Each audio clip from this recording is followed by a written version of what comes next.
Ladies and gentlemen, boys and girls, welcome in this evening to our Origin Watch Along, and I am here especially with a special guest who's going to be hanging out. We're going to be talking footy, talking Origin, talking Sharks, talking Warriors.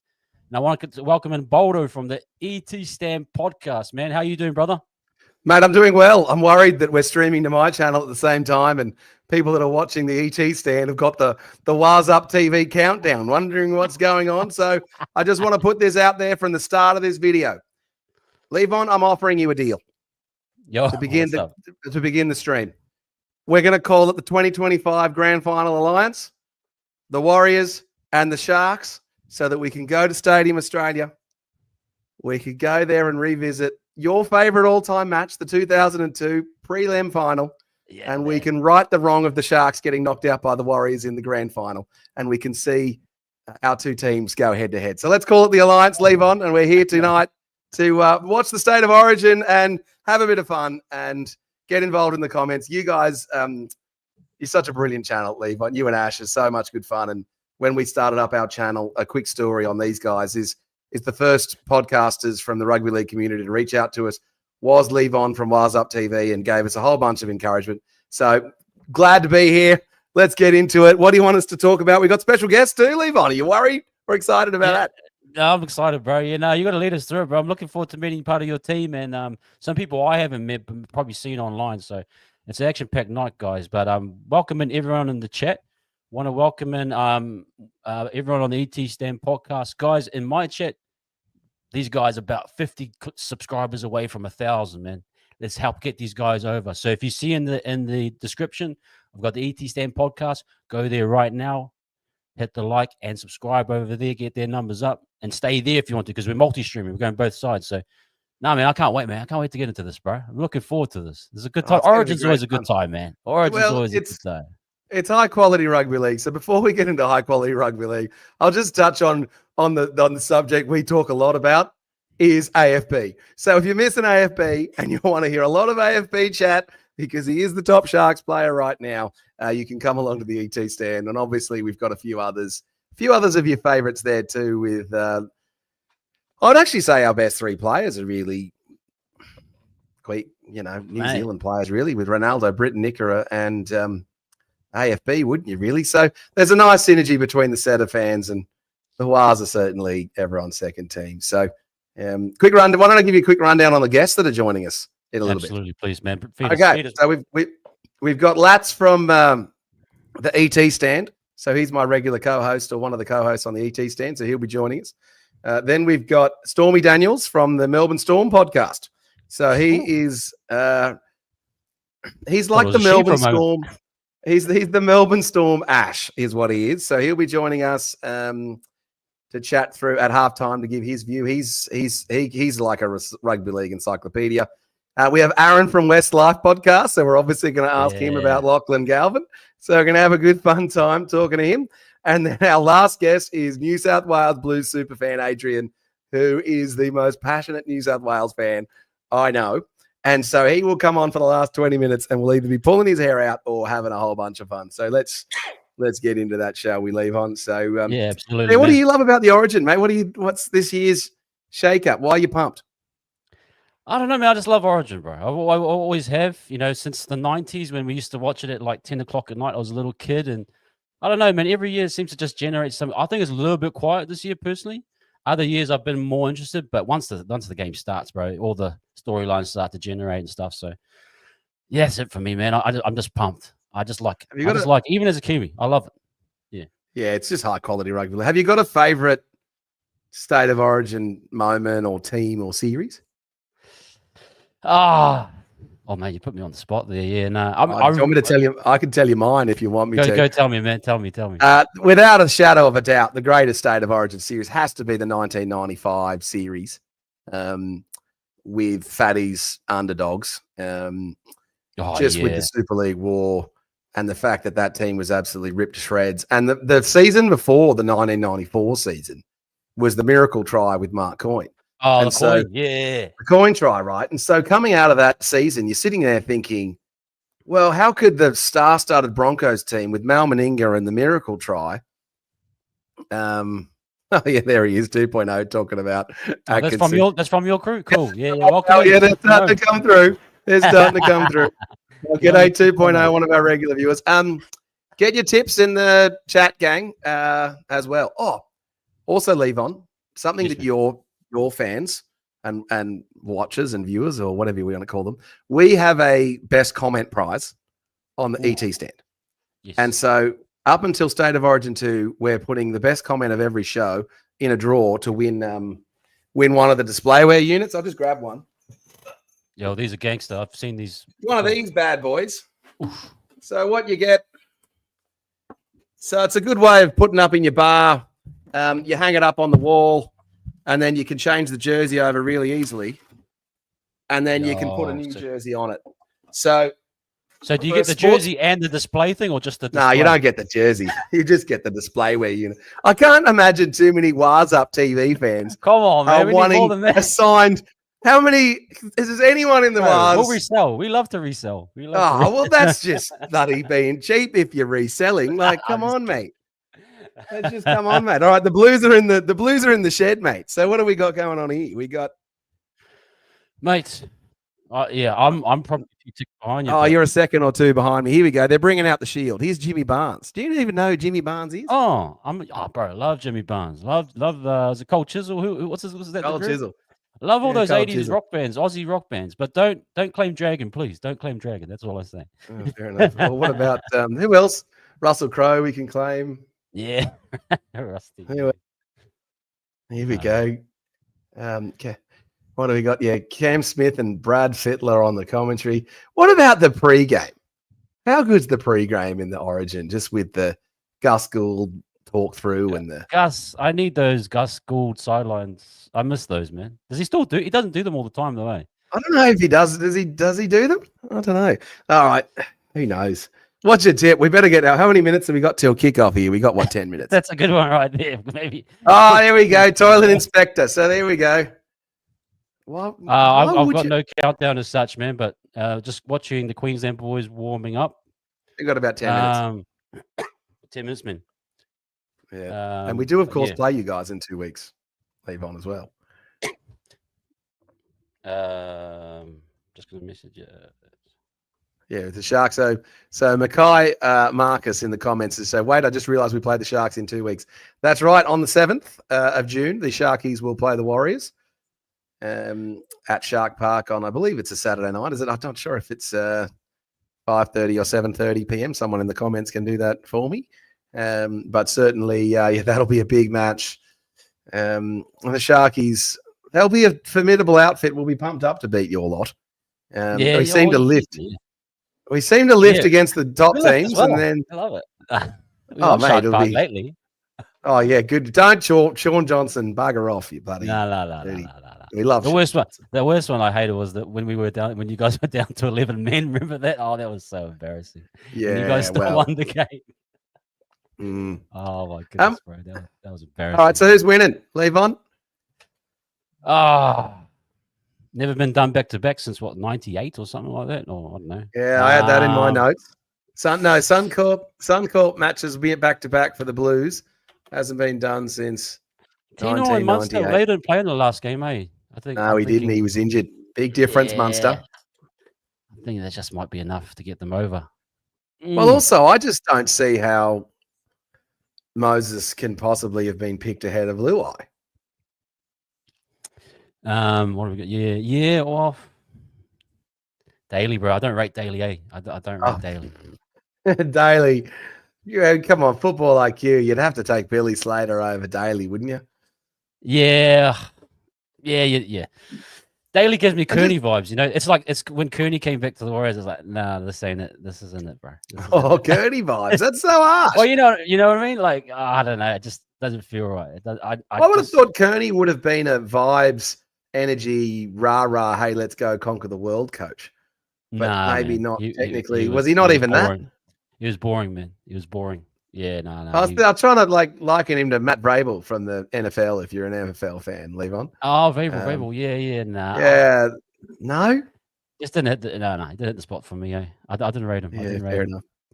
But that's the same thing with Daly. I just don't believe in him. You know, Yeah, but it is what it is, man. Hopefully, I think it's just the player quality. When you just have good players that they can just override a bad Good coach. coach. Basically.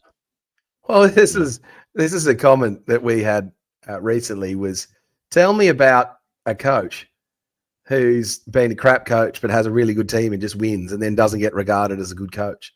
And so basically, if you've got a good team, the coaches get given far more credit. Like you could argue, like here's Mal Meninga, the smartest rugby league brain of all time, or did he just have the best team? Like maybe I would have coached that Queensland team and they'd have been doing pretty well. So, that's why going back to my favorite all-time series, the 95 series, I just think the psychological play by Fatty Vorton was just awesome in how he motivated those guys. And in terms of the single series coaching performance in the State of Origin, there will never be a better one. Yeah. Here's Scott Latino in the comments. Daily sucks. All right. Well, Scott Latino might be coming into the green room soon, so we're ready for you whenever you are, lads. Sorry, man. Can you see him? He's been sitting there for 10 minutes, and I feel bad. Has he? But, yeah. But I'm getting it now that you can't see him. So let's bring him on. I can't see him. I can't see him. Okay. So whoever comes on next, my bad. Let's bring the brother. Hey. There he is, Scott Latino from the ET Stand podcast. I saw you there, and I was like, am I supposed to bring him on? He's just sitting there patiently. I thought I was still going to be sitting there at full time. yeah. My bad, bro. My bad. Welcome in. No, all good, bro. I saw you write it in the comment. All good. Yeah. Oh, it's in the private chat. Oh, there we go. I didn't see that either. There you go. There's a bit of a look behind in the thing. All right. Well, joining us, Scott Latino, co-host of the ET Stand podcast, famous for probably being our expert at the gambling. So, Lats, what have you got for us in terms of your bets? Mate, have you got anything I've got a couple, on? Mate. I've gone run through it. A little shorty. I've got Lomax anytime, Val Holmes anytime, Trell Mitt anytime. It's paying about $11, 11-1. And I've gone for an absolute Hail Mary. I think I went Harry Grant into Angus Crichton into Cam Munster. It's paying about $2 million. I like Munster. That's a good bet. Yeah, Harry Grant's good for a sneaky one too in Origin. Might be good. Bit of an Origin bolter. There he is, a little bit of an Origin bolter. All right, fair enough. What do you make? Give us your rundown on the Origin, Lats. Who's winning? Who's losing? What's going to happen? Oh, mate, to be honest, I'm filthy. We've gone with Moses instead of Luai with the chemistry. They've got him and Cleary. I think the Blues are going to win this one tight. I think if Luai was in, it'd be a bigger margin. But yeah, it's just going to be interesting to see how we go. A few boys playing out of their positions that they normally do, and see how we roll. Yeah, man. I think maybe Blues by 4. You gonna say Blues by 4? Eh? Yeah. High scoring or not? Oh, I think there'll be some tries. It's a dry track up there, and I think they had a pretty hot day up there yesterday. I think it was 28 degrees, so there shouldn't be ball security should be pretty good. I think we'll see some tries. It's hopefully for the blue variety. Now, Levon, can I just ask you, because I know Lats will agree with this sentiment. Yeah. We can't stand Mitchell Moses. Yeah. Can't copy him. He is the biggest whinger in the NRL. So it's very hard for us as Blues people to support a team with Mitchell bloody Moses in it. Like, do you see that as well? To top it off, being Laurie Daly coached as well doesn't help. Yeah. I mean, I grew a little bit of respect for him since their last Origin. I definitely... But I thought you go with the Luai tried and true with Nathan, but I thought it was Luai's to lose. I didn't think it was. Yeah, I didn't think. I don't think he's been out of form this year. I think he's been pretty good in a poor team. So it's a bit harsh, I think, but looks like he'll be having to get up for work tomorrow. Yeah. Oh, the smelling salts are out nice. What's this jersey behind you? You got Eddinghausen, don't you? Oh, bro, ET's got the ET old school on the displaywear, on the back model displaywear. Did you win one of the displaywears? Did you win one? No, I gave him one of mine. That's all I've gotten out of this podcast, mate, is a displaywear and a succulent Chinese meal where the leg stuff's supposed to be. Oh, we did. Yeah, that's true. New South Wales are taking the field or about to. So New South Wales taking the field. Here we go. And they're Giddy putting some sort of weird. What's that weird bloody stuff they smelling salt? snort into their? Yeah, what's the smelling salt? How does that work? Does anyone know the answer to that? Can someone put that in the No comments? idea, The mate. weightlifters thing, isn't it? No idea. Is it a the weightlifters powerlifters thing? Well, I saw them. They're the first guys that I saw to use it. Before they I go have the in for same their reaction when I take my work boots off of an afternoon. Yeah. Well, a lot of the teams are doing that breathing thing too, aren't they? Though. Yeah, the That was control the Warriors breathing thing, I after, think. after a Remember meat the, pie. Was I it think the Warriors start that? Yeah, we Oh. started that. Yeah. Hey lads, why don't you tell Levon and the Wars fans what happened when the Sharks lost to the Warriors in 2002 and what I might have done. Mate, I can't remember what I had for breakfast, but that was a while ago. That's the day we all went in with the blue moustaches and the beards painted We on. all went in with we couldn't grow our own at the time. Correct. We went in with the blue moustaches. And I'm glad you don't remember because I threw a tanty and I just stormed off and was so. I've seen plenty so of those angry. since 2002 from you, let me tell you. Oh, I was so angry as the Maroons are about to take the field. Here they come. Oh, goodness me. That was the day Jeez. that all the Kiwis. Our owner said if anyone has a Kiwi passport, you're allowed entry into the game. So we had about 50,000 Kiwis in the Yeah, game that was BS. God. All I remember is still the one of the beach taking highest- intercept and getting run down. He must have had about 20 was- darts before the game or something. I don't know, but I remember being filthy at that. That was a go. I just loved that game. That was a fantastic. Just as a new, I know. Levon, do you remember the score? It was, No, I've it got was no idea. low scoring, wasn't it? 12 something, 12-10, 12. Was it 16-10 or 12-10? 16. Kamali actually had the kick to win it. He Oh, here someone we go. dropped it. I think someone dropped it. He What kicked it about across for the winger. Who was your Lavelle? Who was the winger? Luke Cavell. Luke No, Cavell. Luke Cavell wasn't in that team yet. He wasn't. in the team. That was too early for Cavell, wasn't it? Too early Oh, for was it too early Cavell. for Cavell? Okay, my bad. Maybe another. Can't remember who the. Too early That was for Peachy Cavell. though. Peachy was Peachy was in that Peachy was in team. there. Yeah. Mitchell Moses looking yeah. good in that uniform. There's a guy in our comments, James Munro. He actually flew back from England to watch that game and then had to turn around and go straight back. Sorry, James, to make you remember that. Welcome back. Oh, you're not sorry about Welcome making me watch the 99 final every bloody 5 minutes. Still Was it need you therapy guys? for that. Who was in that one? That was Sharks versus Dragons. Was that the preliminary? Yep, it's the Was it prelim. preliminary? Oh, yeah. Our old Is that- coach, our current coach was playing for the Dragons. Made a couple of good breaks. This might be a good stitch up on Ash, Levon, given that Ash is sick. And Ash, we hope you're feeling better.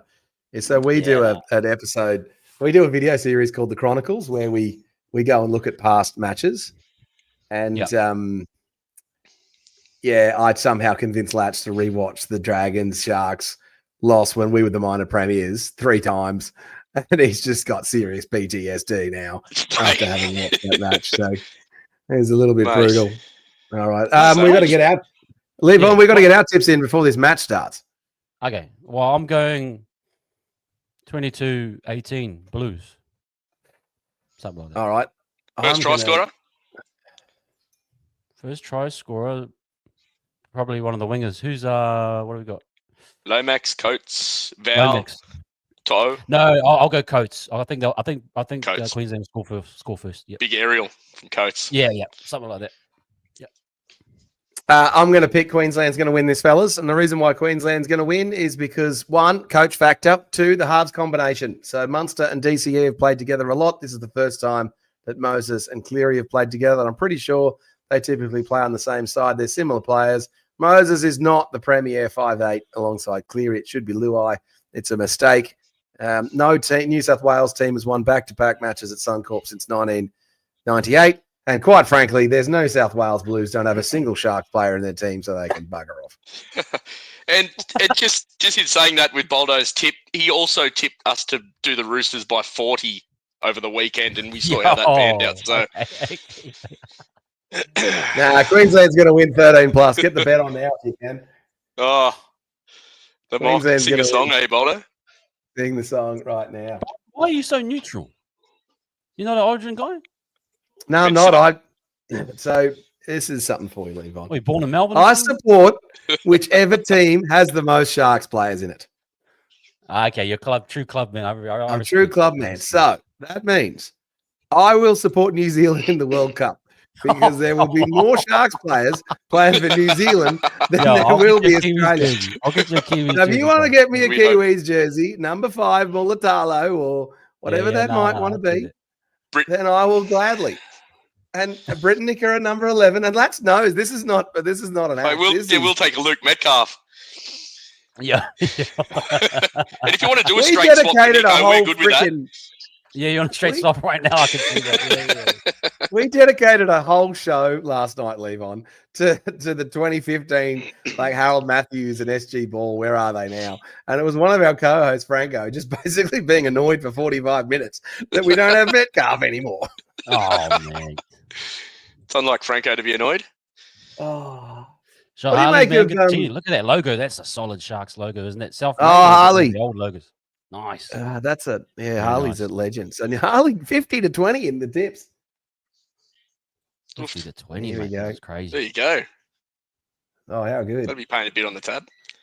Oh, we're off. Okay, boys, I'll give you guys when I'm on, and then. Oh yeah, got it. No, I've got 2 TVs going on here, so. What, you got a hub session on the other one, mate, or something? What's going on? My goodness, my no, mate. I've got 9 now here, and I've got the old antenna over here. Is what I got going on. Oh, so right.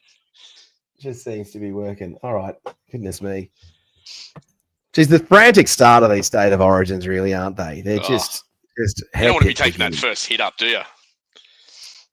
Well, why wouldn't you? Need Nathan Brown in there for that, mate. Back fence Brownie. No, what do you mean back fence Brownie? Back fence Nathan Brown. You need a big run. Need one of those Franklin Pele runs. Yeah. The wingers are just so important in this, aren't they? Just in terms of trucking it out from the kick chase. Yeah, so it's funny how the streams work. Levon, have you frozen? Where is he gone? Is this bid? Oh, yeah. The ET Stand podcast. That's right, Wild Up TV. It's now out. It's going to watch the game. We're taking over your show. You booted him. I don't even know if it's possible to boot him. Oh, Levon, he's such a legend, that guy, isn't he? He's a top bloke, eh? Oh, the Wild Up TV guys. And I just say, though, he's just such a nice guy, how supportive he was for us at the start. I can't even put the damn comments up on the screen. You had control of that, eh?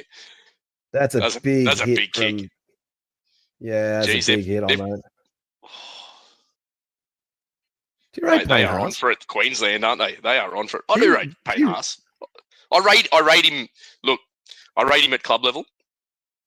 Yep. You don't get as much out of him at Origin. But it's on already. Dog. Here we go. Yo. Here we go. Someone hit Mitch Moses. Hey, Levon, we've gotten you banned off YouTube in the 30 seconds you were gone.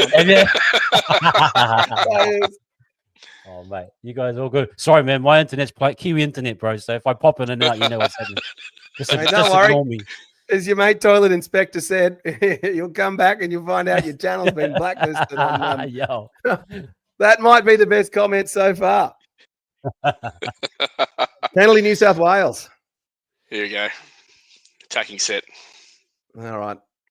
So, Levon, what are you? So the streamers in New Zealand, you're a couple seconds behind us. What, 30 seconds, 20 seconds behind? Yeah, they're just getting onto a bit of biffo right now. I'm at 37.55. Give us the talk through, Levon. What's going on here? We missed the start of the biffo. Did you? It was a push to the face of Dylan Edwards, I think, from Tino Fasula Malawi.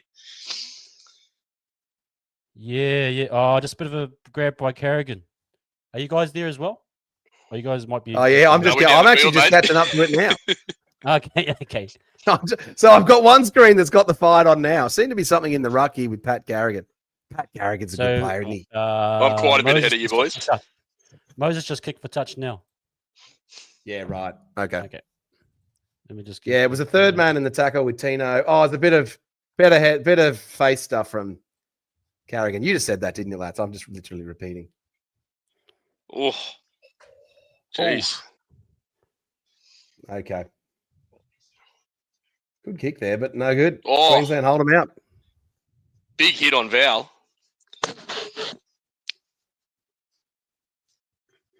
Yeah, so Levon, who do you think are the blue chip forwards in this match? As far as you What does blue chip mean? like the top guys. Oh, the top guy, top dog, the alpha I dog. guess I can't really say blue. I got some blue chips. I guess I can't really say blue chip when the Blues are playing. Like, who are the top guys? Yeah, definitely it's Haas and Tino for me. Those are going to be your main dogs. Tino's an absolute gun. Nah, Carrigan does some work. Oh, they're shifting here, Munster. Oh, look at this wobbler. What time have you guys got on your screen? What's the minutes? We're 36 minutes. I'm 30, 35, and I'm 37. 56. It's a minute over here. Isn't that amazing? The streaming that knocks a good couple What of are you minutes up to, off. Levon? What minute are you? I'm 36:31. So They've just run out onto the field, Boldo. Yes, I'm 20 seconds behind here. I'm 20 seconds behind here, and I'm like 40 seconds ahead over here. Okay, all good. We'll catch up when there's a break in play. Yeah. Can you catch up? Nah, I can't. We need to catch back. Rubbish over here, bro. Yeah. All right. Well, I don't know. I don't know if I can catch up. Okay. Yeah. Well, okay. Can you guys stop at 36? Can you go back to 36 minutes? I'm not even at 36 minutes yet. Oh, yeah. Okay, so we need to wait for you. 36, 16, 15, 14. Okay, everyone 13, pause 12, 35, 49. 11, Pause right there. 10. Yeah. Wait, what? When you get to 35, 49, tell me, and I'll press play on mine. All right. Okay, sounds good. Let's I'm at just do what you 36. do if you can help back if you can't. I'm watching live. All right. I can't pause. 59, 58, Okay. 57, 56, 55, 54, 53, 52, 51, 50. Okay. Play. Yeah, play. We're in. Okay. Let's All you right, just here do we your go. thing. You just predict it. You be the prophecy. You just say, boys, I Back feel to the sorry future, for boys. you. Well, what would you expect? I don't know if this is entertaining or not. Who knows? Oh, All right, here we go. We've got what's that? A penalty to New South Wales. What happened there? I don't know. So New Barnett South just took Wales that on hit here. up, eh? Barnett taking a hit up just over Yeah, the Barnett 40. just took the hit up. Beautiful. We're in line. Yeah, we're doing all right. actually, I can catch up to you guys because I can stream Catch it down. on Foxtel. You mean actually slow down for us? Now, of course, the problem is, Levon, is that everyone who's watching this is probably ahead of us. So they're waiting, Yeah. they're waiting It's for all right. us to It react. happens to me every week. Every time I do a watch along, these guys tell me try. And I'm like, okay, I'll just wait for 30 seconds and I'll see it. So For those audio listeners, we'll be right. yeah. Oh, you guys got audio? No, we're not doing audio only with this. Because who's going to listen to our watch along after this? All right, penalty Queensland. Yeah, Nice penalty. relieving penalty. Did you see Moses get roughed up there? That was a doozy. Yeah, he took a bit of a whack there. Yeah, Mo got into him. it. Oh, nice. Oh, yeah. Oh no, I can't watch on Foxtel. It's not on Foxtel. Yeah, it's not on Foxtel, mate. Have you got the 9 now app or whatever it is over there? Nah, apparently you can't get it on some Samsung TVs, and I can't get 9 now on my Samsung TV. Bloody hell. This is going to be low scoring. I can watch the game on my phone. I can watch the game on my phone. Poor lads, we're restricting him to.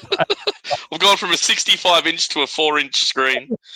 Mate, that's what your wife said. Now I know what my missus That's what felt like when she left her that's what your ex-boyfriend and missus came to me. Exactly. The reduction is crazy. The reduction is Oof. Oh, goodness me. This is going to be close, though. Okay, when you get on, that's we're about 33, 40, 39, 38. Yeah, so around 33, 30 by the time you get on. I'm 33:15 now, Okay, just pause for a little bit.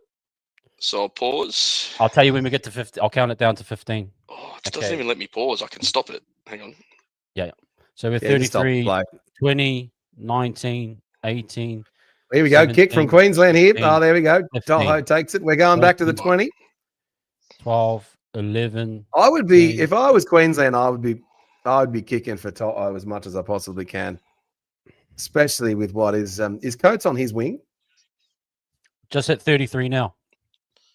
Yeah, I'm 32, 37. It keeps taking me to live when I come back on. Oh, okay. That's not too bad anyway. So we're not too far away. You can just tell us when we should pay attention, lads. Yeah. Oh, it's so hard not to peak at the current time, though. Let me tell you. I'm sure it is. Happy Wednesday, Daniel.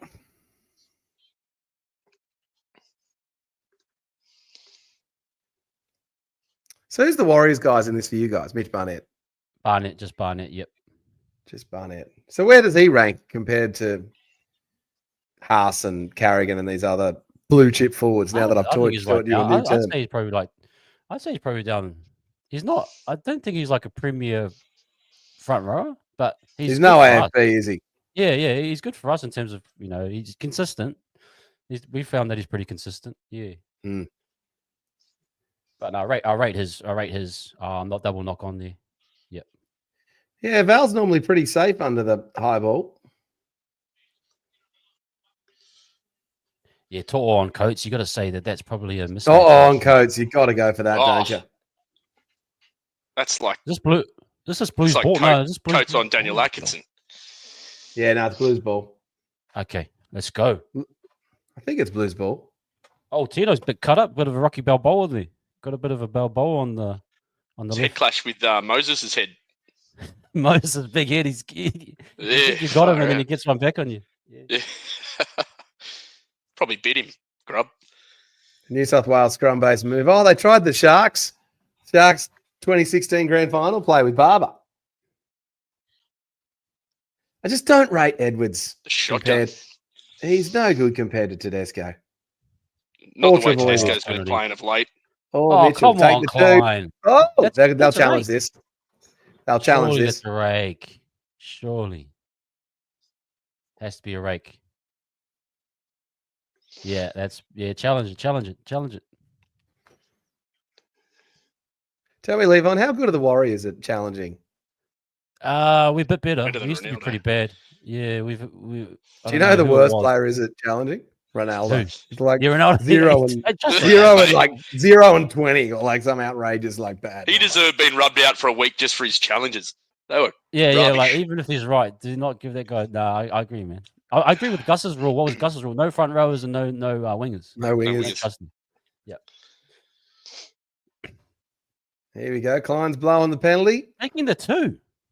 Oh, I should definitely take the 2. Origin. Come on. Take the 2. Don't start him on take the 2, mate. You won't shut him up. You got to take the 2, Levon. Well, the scoreboard here says 2. He's already got the 2 points. So. Oh, there we go. He kicks it. How good's the scoreboard in the corner? There we go. So you're bugging anyway, Levon, because the score's going to come up on the screen. Now you've mentioned it, you're not going to be able to not look. Oh, mate. Just leave it. Oh, that's so good. Cracker. Oh, yeah. No, I'm just against 2 points because we've been taking 2 points all 4 weeks lately. Us at the Warriors, and we lost against the Raiders. You're coming second. What does that tell you? Yeah, I know. But, yeah, I don't know. Yeah. No, the reason why you take the 2 points, Levon, and that's what's your theory? Come on, tell me. What's your theory? Okay, so the reason there's no theory, it's just simple mathematics. It's a percentage play. So when the 2 points is on offer, you typically kick the 2 points when you're going to kick it from the positions you get 90% of the time. Yeah. So therefore, on average, that is an outcome of 1.8 points, right? Okay. Because you kick it 90% of the time. If you go for a try, you're about a 1 in 6 of getting the try, which is worth 1 point on average. Plus, you get the 70% on the 2 points, which is worth about this is rugby union maths. What is this, man? So therefore, the expected payoff, like Alan in The Hangover when he's trying to work out the gambling odds. Payoff is about 1. The numbers are flying around him from going from the try. Whereas when you go for the goal, it's 1.8. It's just a better payoff. Sonia, we're not going to do play-by-play. We're all over the shop, but it's just a hangout. So unfortunately, if All you right, can't Sonia. watch it, Sonia wants us to commentate a little bit yeah, more. she We wants can do play that. by play. Not tonight. I don't think not tonight. But anyway, Yo just goes over the 40 after 50. Yo, just we Give me will a rap, comment. Zach. We'll, I enjoyed when comment that at happened the 3 50. minutes ago. That was awesome. Oh, yeah. all right, kick downfield, which is going to be fielded by Valentine Holmes. He's the kicking game of the Blues is good. Sonia, we'll give you the key moments, I guess. Queensland set. I don't look to be getting as many meters the Queenslanders though, do they? Because their forwards just aren't as big. You guys rate Toya? Mate, I haven't Not seen after enough that of him. attempted put down a couple of weeks ago when I had him, just needed him in the last leg of my multi. Yeah. Oh, bro. Burning. Oh, here we go. Oh, What's nice that? from Munster. Oh, whoa. No, Bouncing. 40-20. Nice. No, 40-20. Edwards takes it to the middle. Oh, swings it. Okay. Oh, swings it out wide to Toto. He's going to try and find a gap. Queenslanders will close that down. Yeah. So I have Picking this up on theory, that. Levon, that there are Yes. 5 elite level players in the NRL. Okay. I'm going to say Yep. like absolute top 9 players. Who do you think those 5 are? What, Haas, probably? Haas is one of them. Cleary? Oh, halves. Cleary's one. Yep. I'd say Munster's another one. Luai? Yep. Luai's another one. Okay, so that's 4. Who's the 5th one? Not Nico Hines. Not Nico Hines. That's the problem. Oh, man. Poor Nico, bro. Oh, So back in 2009, the easiest way to describe it for you is 2009. It was Smith, Slater, Cronk, and I think Lockyer was gone by then, but maybe Lockyer and then Jared Hayne. So that was why those were the 5 top players. yep. Maybe Ponga. Hayne in his prime was fantastic, wasn't he? Hayne in his prime was good. Oh, Wasn't he was so good to watch. You guys reckon the game's changed for good? Like, you know how we do? It's very structured these days. Do you miss the old days where the footy was just a bit looser and a bit more open? And he? yeah, Yeah. If on YouTube you can go back, you can watch the 1991 finals between the Panthers and the North Sydney Bears. I think is the match you can watch, and or maybe it's 1990. And just the style of football is different because there's a bit more fatigue because of the interchange and also the fitness of the players, and you don't have the wrestle yet. And just watching that match, Greg Alexander's just coming for him at the end, and you can just feel like that. It's just different game, and I guess that's why the NRLW has been so popular because it hasn't had some of those a bit. It's pretty flowing. I do. Yeah, right. I love watching an RLW. If I can watch a game, I even watch the games where it's not a team that I follow or anything. It's just entertaining. I reckon. Yeah, because of that. Yep. So the Blues are clearly going to just bash them up the middle here with their dominant forwards. That's what's going to happen, isn't it? That's got to be the strategy. Who was that, Moses, with the large? Jesus, he's got a big kicking game. Oh, double knock on. I'd say. What's Klein saying? Yeah. Yeah, that'll be double knock on. Okay. Yep. Yeah, double knock on. Bush to it. Doesn't we say Bush to it? Bush to it. Yeah. What was that? What was that forearm? I didn't see that. Must have been a forearm earlier. I mean, is that Mitchell? Was that Latrell? Was that Mitchell Mitchell on DCE? Yeah. Yeah, a little bit of a slam down. Yeah, a little bit of a. This is going to be a tight I wish they game. let This that one, go isn't it? every week on the weekends. Imagine they ref the weekend games like this. How good. Miss those days, bro. Miss it. Oh, Oh, here we go. Oh, okay. Nice cover.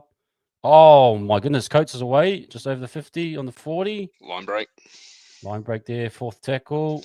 It's not exactly Greg Inglis or Darius running down the sideline, though, is it? No, There you he's go. good The though, shifting Coates. back. Coates. Queensland, big shift back to the other side, trying to stretch him. Crichton's looking all right. He's moving well. Can't see too Crichton's much. fine. Yeah, I think there was all a big play in the media. I would have picked Turbo. Yeah, Turbo Mate, looked good in the Turbo's Kangaroos. busted. He's banged up. Hey, though, Turbo's like the best player in the NRL when he's not injured. Mate, which he's his never. knee's cooked. Yeah. They should I just say thought he was Turbo. awesome in the Kangaroos when they had him in centres there. He just killed He's it. so good. Weapon. Jeez, this is a tight game, isn't it? Yeah, I think it's a bit closer than I Tight thought it game. was going to be. Push to it. Not sure how long the delay is. Who knows? I can't even delay my 9 now. It's delayed by 30 seconds to real time. They've said to you, "You're not going to rewatch this, mate. You're going to get it purely live." I'm trying to remember what's going on so I can try and talk what you guys are talking to at the time. Oh, it's all right, mate. You just flag it to us that something's going to happen. Yeah, I think it's Crichton's the guy who's missing a part of his finger, isn't he? Yes. Yeah. And Yeah, he this is had that hard. cut off purely to get back to football quicker. So he could have waited it. Yeah. Yeah, he made that decision to get back to footy quicker. Which All right, finger get it would in the you allow comments. to be cut off? Hmm. Like, which one do you think? I thought Probably it trying was to the take middle off one, his wasn't ring it? finger. Couldn't get his wedding ring off.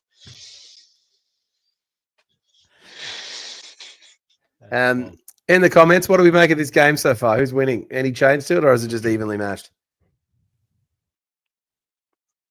I don't think it's This going to be looks quite Harley's even. 50 to 20. I don't think it's going to be Harley's 50 to 20. No. Harley, mate, your prediction is dying away as we It's, speak. it's not Might looking be good. 5 to Oh, 2. here we go. Here we go. Nah. Oh, just good defender, Toto. Oh, DC loves. Oh, here we go. They're going him again. Yeah, he loves the short side, doesn't he?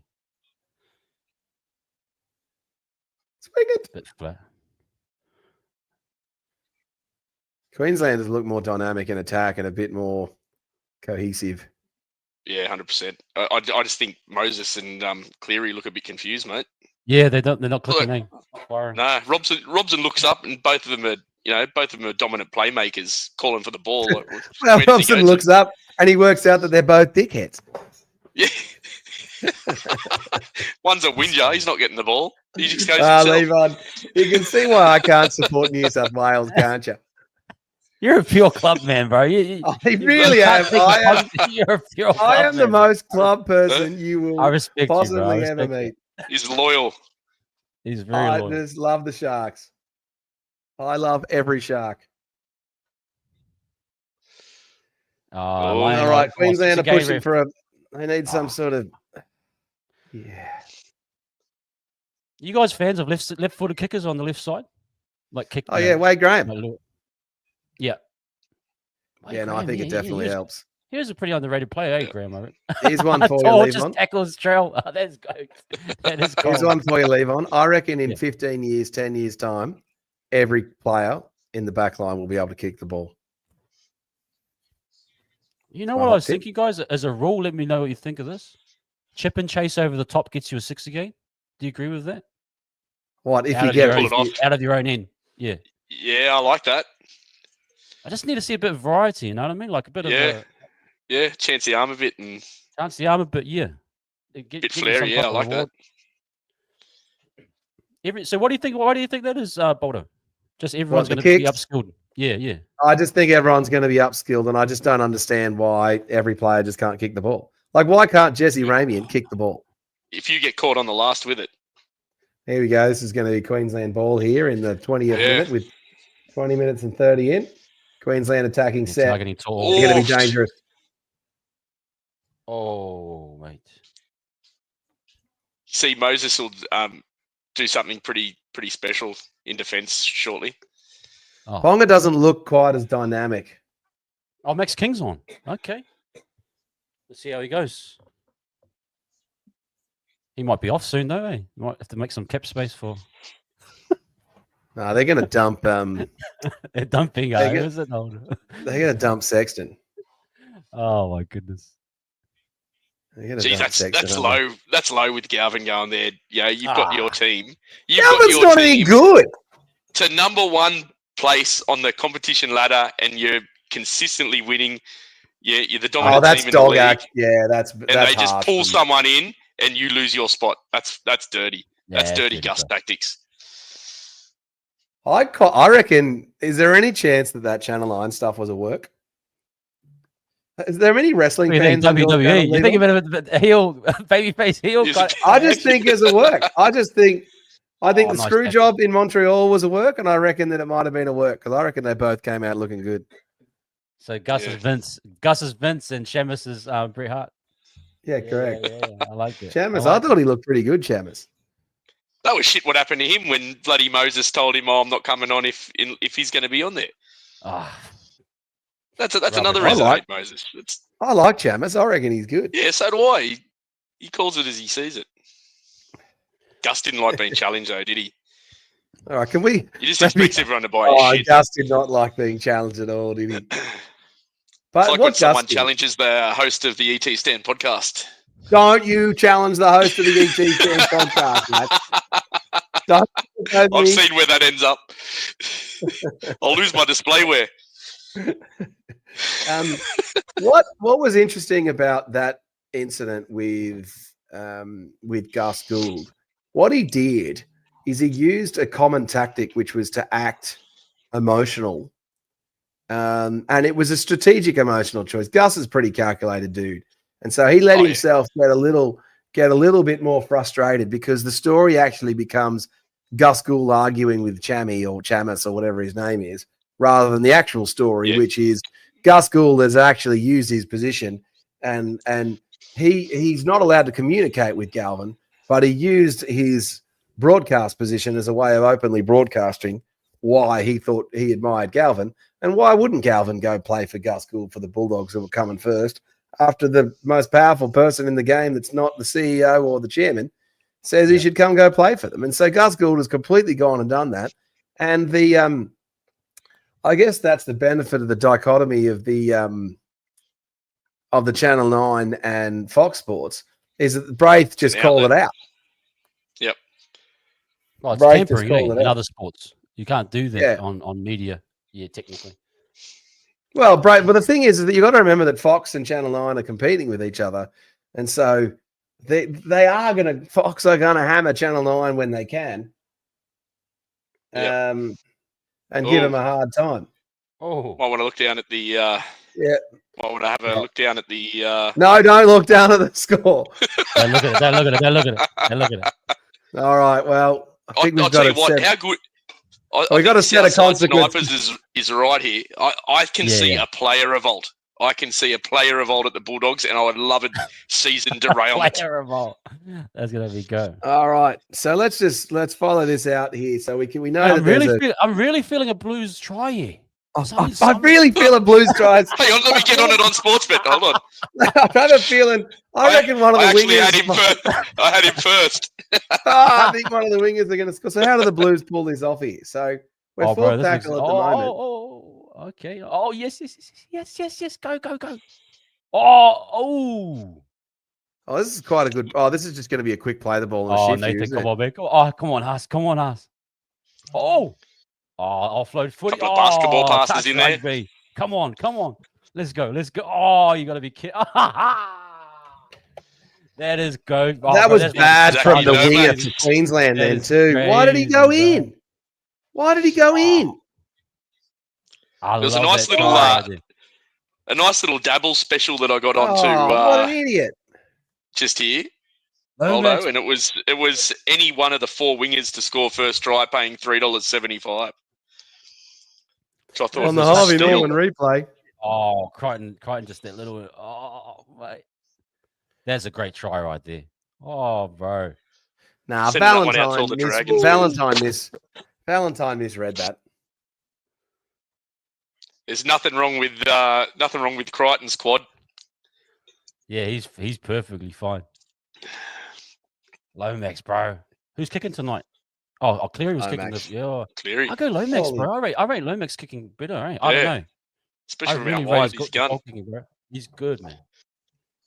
I haven't seen a score update, so he must have missed the kick. He hasn't taken it yet. He hasn't kicked it. I won't look at it. I'll just keep my eyes. Yep. I think Lomax might be taking the next one, boys. Oh, it must have been a shank, eh? Oh, a little bit of a shank. Oh, bro, that is just. Oh, look at that pass from. Yeah, that's beautiful. That's a beautiful. I'm try. going to answer. Can I attempt to answer Boosh Tuit's question here? Yes, please. I reckon the answer to that is that there's more money and the matches in rugby are bigger and they're smarter than the league tech, and that's why they've got that set up. Is that just for internationals or do they do it in Super Rugby? I don't know. I don't even think they have technology. Did they just eye test? Isn't it? Or is it just eye test? So they're not doing like Premier League with the Offside line, I lines don't and the things.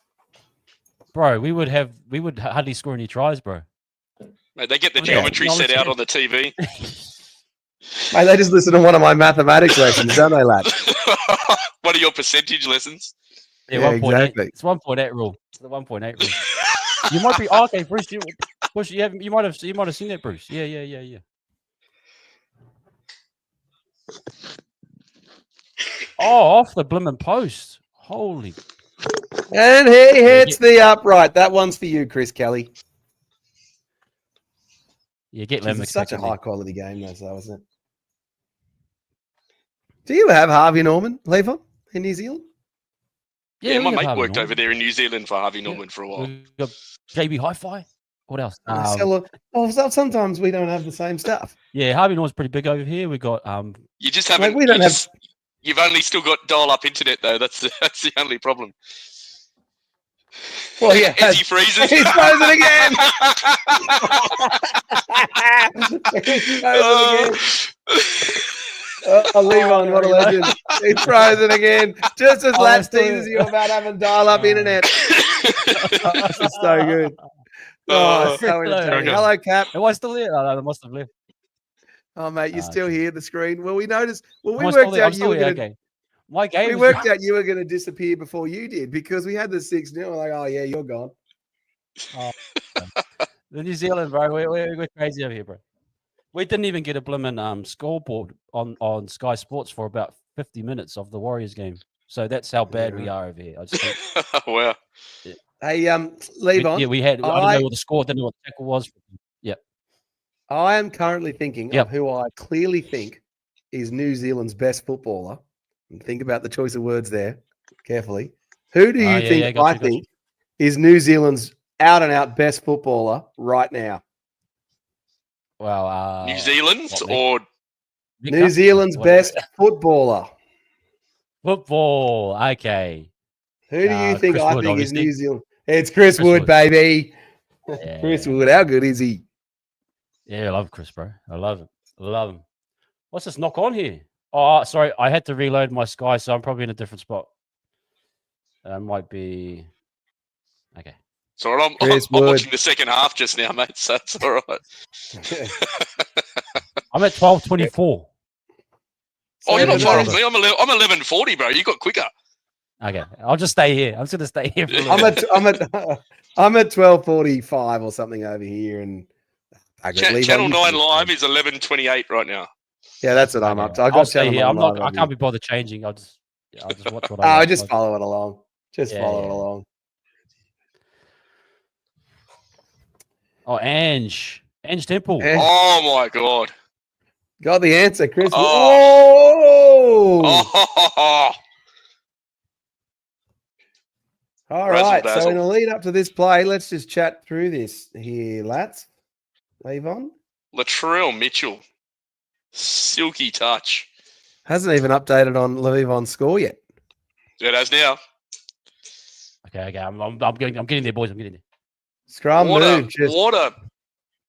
What a delivery by Latrell Mitchell.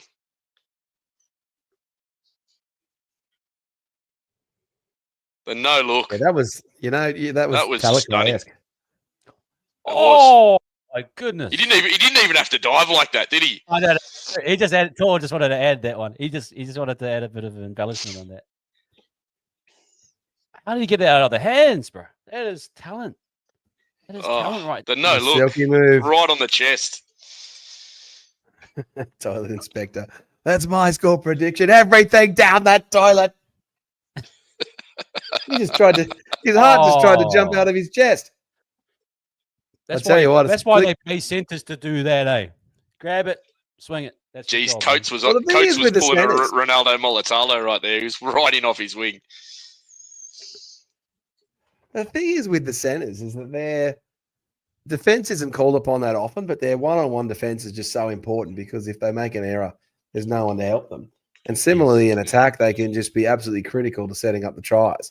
And so we see that with Kale Iro and Rami and Noodles and Talakai when he plays. What's your guys' system? You guys are heavy jamming edges? You guys jam a lot? Ronnie does. Ronnie, yeah, Ronnie does. Sioni's usually pretty good. Stone Street's all right. Ronnie, he jams. Ronnie spends most of his time pretty much in the middle. Ronnie. He's come right in field like. Ronnie is like, oh goodness me, Ronnie is Ronnie. If he didn't score so many tries, he'd be as much maligned as like Bo Scott or Ben Pomeroy for the Sharks. Did you guys have Scott for a little bit? Yeah. Oh my, he's the Dragons, that Bo Scott. Oh yeah, he is. Was it good for you guys? He was. We hated him at the time because it's Bo Scott. But yeah, he would have. He wasn't the worst. We all know who you think is the worst Shark. Who do you think? Matt Johns is the worst Shark. You hated Matty. Oh goodness me! We're going to do a video on the 10 worst something Shark happened with it. Something happened when he was with us over in Auckland, but we'll Boldo, I'm going to show you this photo, bro. I'm going to show you this photo. All right, yeah, pull it up. Photo. I used to do thrifting, boys. I used to do thrifting, and yeah. I have no idea what thrifting is. Oh, okay, yeah. Anyway, so I went to the Salvos and what is it? Yeah. St. Charles or St. whatever it is. Vinny's, yeah. Vinny's. I used to resell. Guess what I found? Yeah. What did you find? I found a 98 Sharks jersey, Eddinghausen. Oh, what? And I sold it. I sold it to some guy. There might be some guy. It was massive though. It was like a 2XL. It wasn't a player worn version, but it had Eddinghausen on it. Selling a jersey. But I should have kept it. I've got a photo somewhere. I'll try and find it out. Yeah. No, I'll show you the best jersey I've got. I was actually going to use it. Hold on. I think it's on my face. This is the best jersey I have, Levi. Oh. This jersey is freaking awesome. It is a mint condition South Queensland Crushers jersey. Oh, that's fire right there. Yeah. And you know what's even better? Number 12, Steel Retchless. Who's that? Steel Retchless is like a cult player for the. Was he? Yeah, he's like a Lee Ryan or a thing for us. Yeah. I love the cult players. Sorry, Steve, and even we're not allowed to show you the game. We're only allowed to talk about the game. Yeah, sorry. We're watching it in three different places, so we can talk about a few different things at once. So the idea of the stream is that you're watching it and then also kind of following along our chat at the same time. 7 even. Yeah. Unfortunately, kind of like that Ryan HG set up back in the day. 7 even. I love it. I think he's just. Well, what's his name? 7, but I know, but I think he's trying to imply like it's 7 with the 7. But we're calling him 7 even, which is 7 even. I think so. I think the little thing there is 7 Evans. It means it's 7 even. He's coming through the Shark stream. He's coming through ET Stand podcast, so he's one of ours. As Levon is now frozen again. All right, New South Wales have got a penalty. 7 minutes until halftime as New South Wales are pushing for the third try. We know how important the third try is. As my microphone falls over. There he is. Levon's back. Especially with a missed conversion in there, Boldo, too.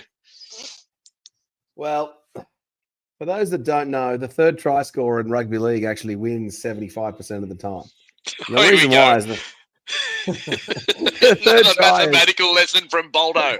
There we go. Oh. All right, 6 again. 6 again to the Blues. 10 meters out. Geez, Queensland have to hold them out here as Carrigan locks down. Who's that? Reece Robson. Yeo's going to take Settler. Oh, yeah, makes a break. Yeah, I was going to take a Settler. Geez, they've got to hold them out here, Queensland. Must hold them out. They're going to the left again. Crichton. I feel the other Crichton's going over here. Critter. I just want to see Queensland win so we can see Luai get picked instead of Moses. Yeah. Here we go. Crichton's going to get 1-on-1. Oh, he just nearly threw there. Munster had him. Penalty. Grab. Little penalty there for Ruck a grab. interference. There we go. I want to watch this on my phone. I think it might be overloading. So let me just try. Okay, let me go to the phone now. Geez, they're looking better now, New South Wales. They are. They've gotten in their groove, haven't they? Still, I haven't seen a great deal in attack from Moses. It's been majority Cleary. Yeah, bit of Steiner math right there. Yeah, This guy loves his Steiner mathematics as well. It's Dynamath. Yo, Bruce, I used to play ET's rugby league on Commodore 64. Oh, That's right. I forgot about that. Was that the one where they didn't have the player name? So we're like, and he passes it from the half back to the centre 3/4. Who's taken down?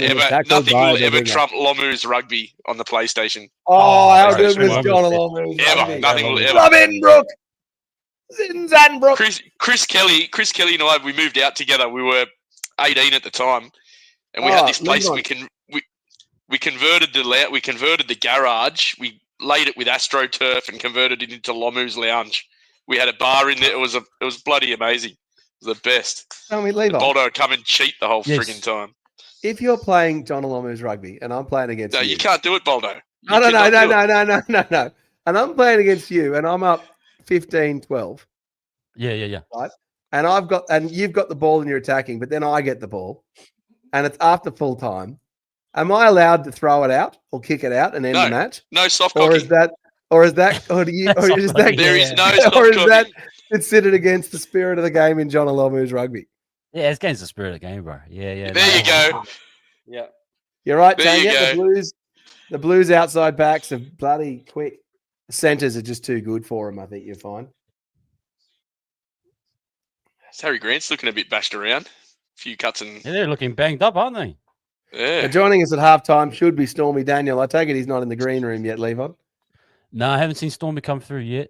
Not to be mistaken with the American porn star actress that was linked with Donald Trump. I thought we were going to have Trump on as well.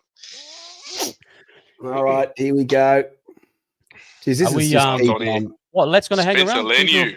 Should we do? No, we'll let Lats go once. We'll let Lats go at halftime. And we'll get Stormy Daniel in. Lats has also got to wake up. Oh, here we go. Here we go. They're in again. Lomax. There's your third try. Daniel Keane has called it and said in the comments that the Blues are on fire. The Blues backs, goodness me, they are just whooping him. Oh, it's a simple shift here. Just fast outside the back. Yeah, right. Double pump by Cleary. Just creates a little bit of confusion. It just seems they're a bit like, what happens here? Yeah, Hammer just stuffs that up, doesn't he? Crichton drew it. Yep. Crichton drew him in.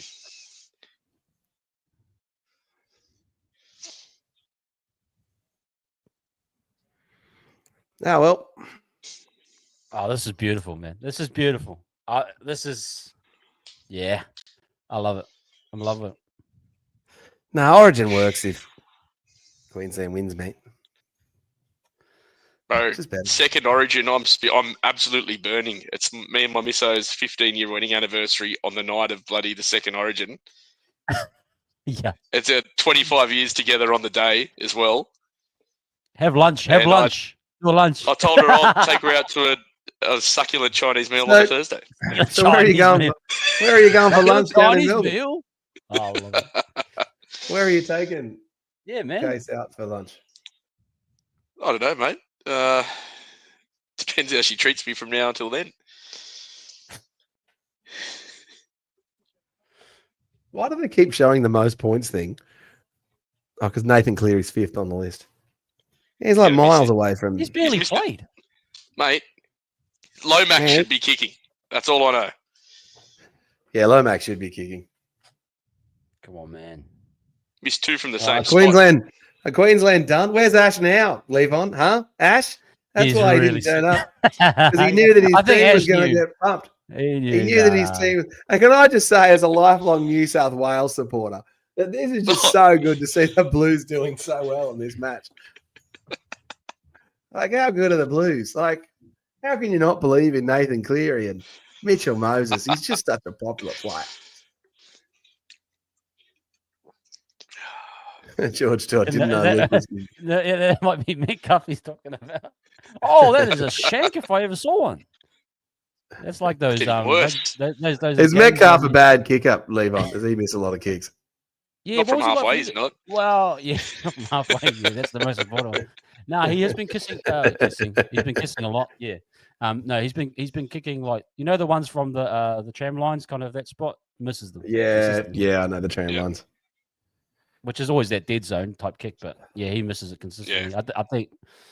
I don't know. Yeah, I'm willing to give him the whole season just to figure it out. But if it doesn't get any better, obviously we've got other kickers. But he doesn't have that full bend in his kick, does he? Where he just curves it.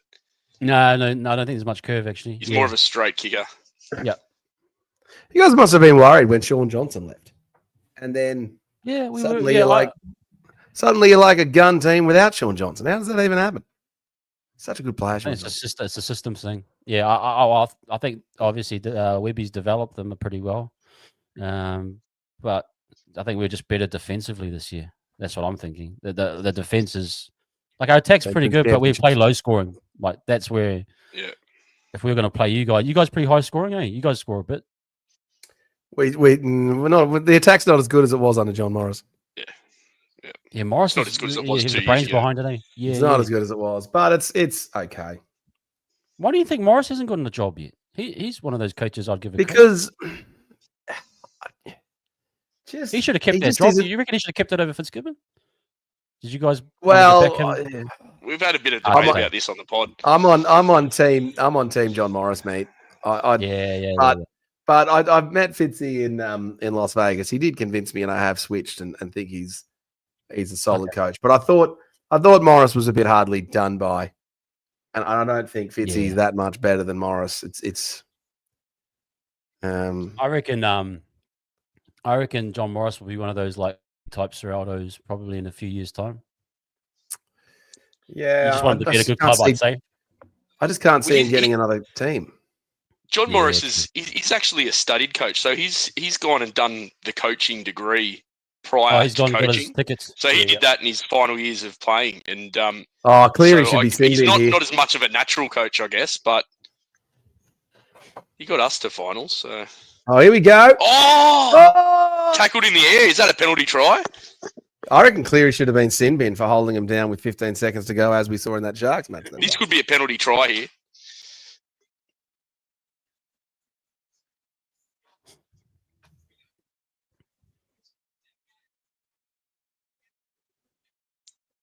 Oh, yeah, it's going to be a penalty try here. Oh, and he's talking about a possible Mitchell sin bin.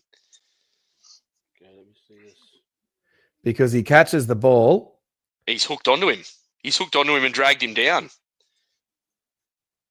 He's tackled him well in the air. Well, he's definitely tackled him in the air. We saw one of these in the Sharks game a few weeks ago, and it fell in our favour to Ronnie. What was the one in the Sharks game? Was it the Sharks game where the guy... Who was the player who got... I don't think that's tackled in the air, to be honest. You don't think so? He changes his grip, though, and grips on and drags him down. Oh, yeah, that's kind of what Marju did to us. And pulls him away from the ball while he's juggling it.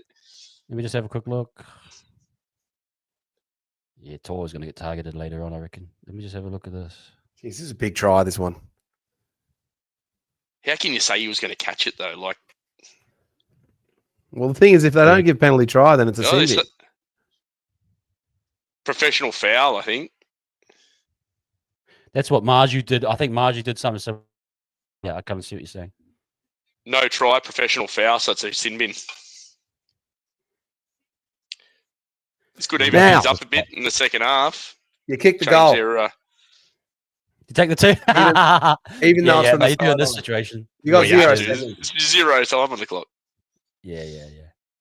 Well, so where's the penalty? It's penalties from the sideline, though, technically, eh? Penalty from on the sideline. You still take the 2. Okay. And what you do I think that's a fair call. That's a fair call. You couldn't say he was definitely going to catch that. And you don't try and kick it dead. You try and just kick it over. So what's that? Connor Watson comes on, and then Yeah, Valentine. Valentine can kick this. Yeah, 100%. He's a mad kicker, especially from there. We've seen Valentine kick a field goal from the sideline in Auckland at the Knights. No penalty from Kelly. Yeah. We subscribe to that. The Warriors. Yeah. 10 in the bin. Yeah. I thought Cleary's was definitely 10 in the bin because Chance got done for that on the weekend. I was like, that was. I thought Cleary should have been sin bin for holding him down with 15 seconds to go to try and slow the play. Like you've seen that be sin bin before. Well, it's actually probably better that Tor got sin bin for the Blues, to be honest. Just from a impact standpoint, you can live with that. All right, Val. He's very popular with the Sharks. Val? I love Val. He's a great player, isn't he? He's one of my all-time favourites, Val.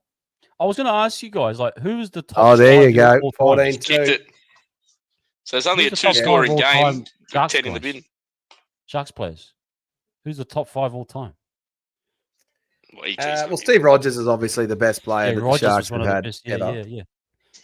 And then you'd have to say Eddinghausen. Oh, and you have to say Eddinghausen is second. Gallen will be third. Gavin Miller is fourth. And then fifth, probably Matt Rogers. Yeah. You guys know a lot about the history, the old days. Is there a lot of fans that know about the old days with Steve Rogers? Well, we've got one guy. Hey, we were there. You got a historian? I was there. We were there. Look. They've got a troubled history, the Sharkies, from time to time being one of the more unsuccessful clubs. But we've hung around. Look, it took us a long time to win that first premiership. So anyway, all right, lads, we should let you get out of here, mate. Why don't you give us a final word? Mate, I can see the Maroons creeping back here. We got it's only 12 points. There's 10 in the bin. They got the overlap. I can see next try. There's going to be a change of tactics, and I think it's going to come down to the wire, mate. Next tries effectively becomes the third try based on the scores of 14-2. So giving the Blues at 12 ahead. So. All right, lads. Well, thanks for coming on, mate. All right. No worries. Thanks for having me on, Jen. You're an absolute legend. Jump on, man. Well, we're going to do something for the Warriors game. Maybe I'll jump on your guys. Yeah. Jump on now. Yeah, come on our channel. Awesome. Come on the Tuesday night show later on. That'll be hilarious. Okay. Yep. Nah, man. Pleasure meeting you, bro. Have a good night. And cheers, bro. We'll catch up. Have a good night. Yep. See you, lads. Bye. All right. That was Scott Latino from the ET stand. Scott Latino. What a name. Latino. Yeah. Is he Latino? Is he Latin American or is he Italian? No, he's just a liar, cheat, and a thief and a stealer, like Eddie Guerrero, mate. So when he got married, he came out to Latino. Latino. LWO, a little bit of Latin. So let's just talk about that thing here. We got a couple of comments here. 2.0 saying bad call. It's played in full motion. It's just a collision. And then what was HQ saying? What was To'o supposed to do? Coates literally jumped into him. Yeah, whilst that's what do you? The thing is the onus is on the defending player or the player that hasn't caught the ball to not put the other player in danger. And by tackling them, you're upsetting their center of gravity, and you cannot cause them a serious injury. And so, whilst you might think that, well, what are they supposed to do? The problem is that they have to just rule on that every time because they want the players defending or not catching the ball to be considerate of the ones that have caught the ball. And if they're not that, then you open the door for some significant injuries.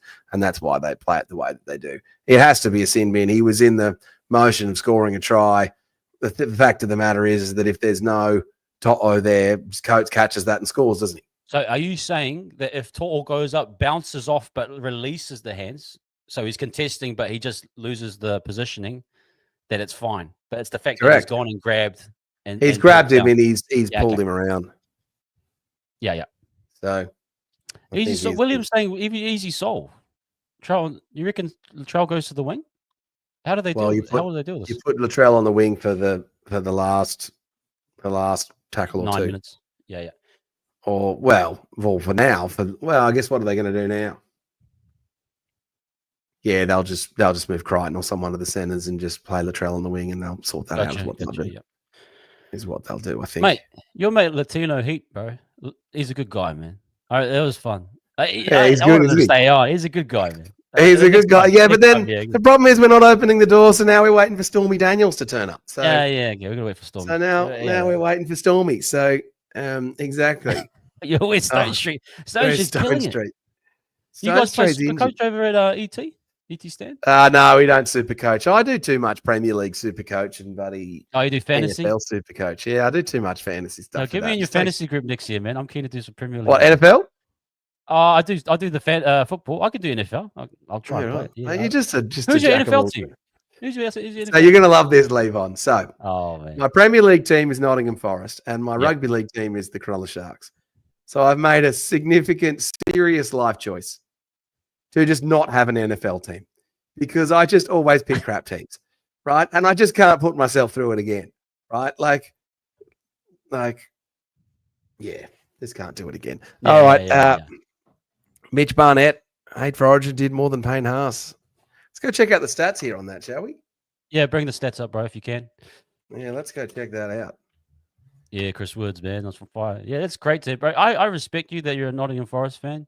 That's pure, like that. You're not a Man City fan. You're not. You're pure. How long have you been a Nottingham Forest fan for? Like since the 70s, since 1991. Nice, bro. That's true fandom right there. Respect that. The Blues. Yeah. All right, let's go through these stats here. So the Blues are dominating possession, 58% to 42.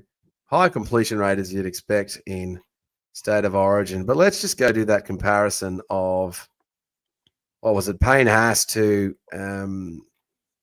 Mitch Barnett. So Payne Haas has played 30 minutes to Mitch Barnett's 20. So you might think that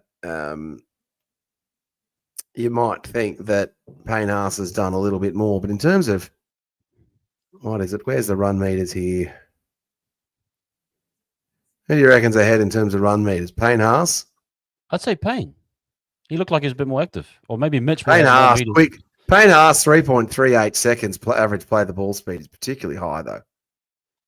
Yeah, 3.3. Where's the damn run meters on this thing? Kick meters. What are you going, Fox Sports or NRL? I'm on NRL. Play the ball. I hate NRL. You have to drag it over. So it's annoying. Yeah, all run meters. Here we go. So Payne Haas has got 86 in 30 minutes to Mitch Barnett 70. And in terms of post-contact meters, Mitch Barnett had 26. So I think that's right. I think HQ's right. And you're right. HQ. That's a good analysis right there. HQ, you're right. HQ's right. Chris Woods on fire. Your defense is Hey, guys, just quickly, we've got 30 in here. There might be across all platforms, but anyone that's on Wires Up TV, Boldo and ET Stand are about 50 away from getting to 1,000. That's massive in YouTube sense. So I just asked you, we're on halftime now. You see the name in the description. Just click on it. Go over there, subscribe, support the brothers, do amazing content. Yes, it's very Sharks focused, but quality content. So go over and support them. Let's get them to 1,000 as much as we can tonight. Appreciate it. Yeah, thanks, guys. And as I said at the start of the show, lots of AFB chat. Yeah, Barnett. Your toilet, Murray. Be careful. Be careful out there. Yeah, careful.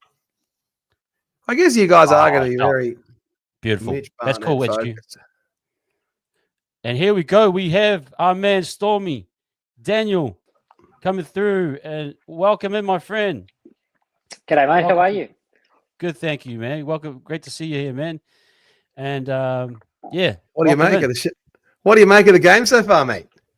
Complete dominance. It's yeah, they're really rolling the ruck, aren't they? And I was just saying to a couple of friends that just on first observation, whenever New South Wales get into good ball, they're just so quick. The ruck is just so quick, and the display by Cleary at the moment, it's just champagne halfback play. But yeah, they're just rolling the ruck. Their kicking game's far superior, and every time, I mean, it's been few and far between, limited opportunities that the Maroons have had the ball in that sort of New South Wales red zone. They just don't look like doing anything with it, which is again a few different probably reasons to contribute to that. One is obviously the defence of New South Wales is off its head. The line speed, they're just not giving Queensland anything at all. So, yeah, I think the scoreline actually flatters Queensland. If anything, I think New South Wales probably left more points out there, to be honest. Can Queensland get back in it? Yeah, can they get back in? That's my question. Yeah. You'd like to think so, in terms of if possession does even itself out. But my major concern is I don't think they're going to win the ruck. So even if possession does even itself out, if they can't get into good ball and give themselves an opportunity, I think they're pushing the proverbial up a hill, if I'm being honest. Yeah, I just don't think they've got the.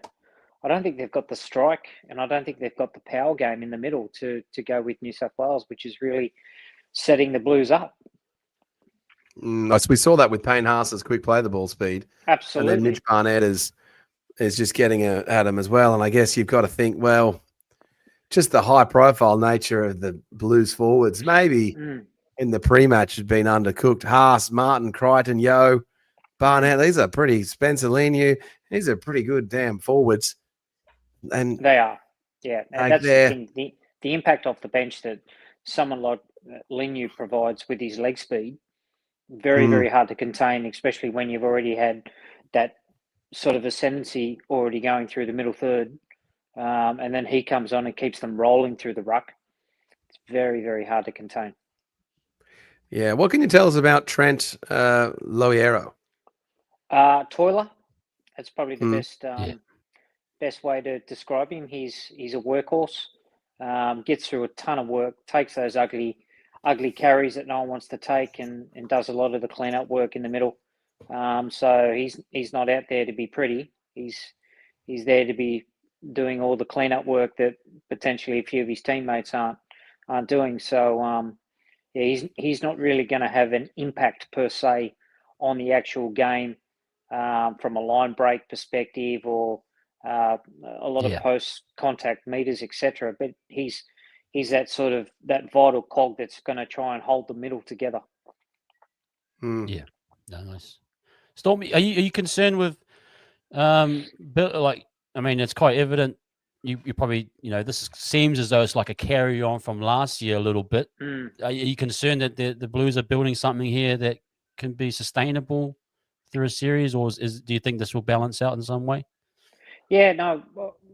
I think. I mean, I don't want to use the D word, dynasty, but there is that feel that obviously with the depth of talent that they have. I mean, the strength of this New South Wales team is the players they haven't picked, in my opinion.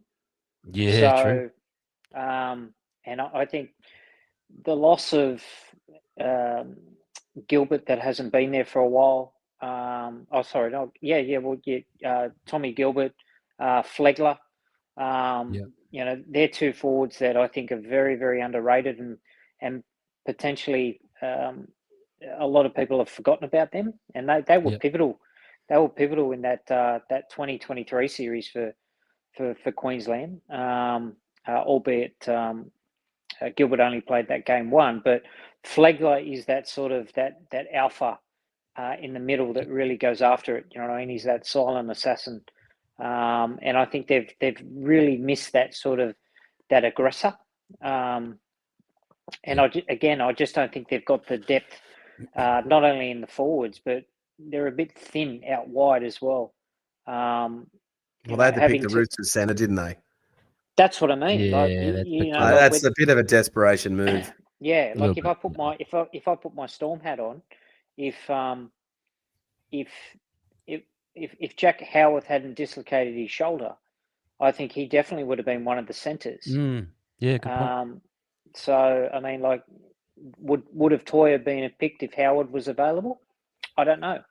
I don't know. I agree with but that. Yeah, so it's one of those things, and again, someone like Valentine Holmes, who the last few years has played primarily in the centres for Queensland, they've had to move him to a wing to accommodate their lack of, I suppose, player availability.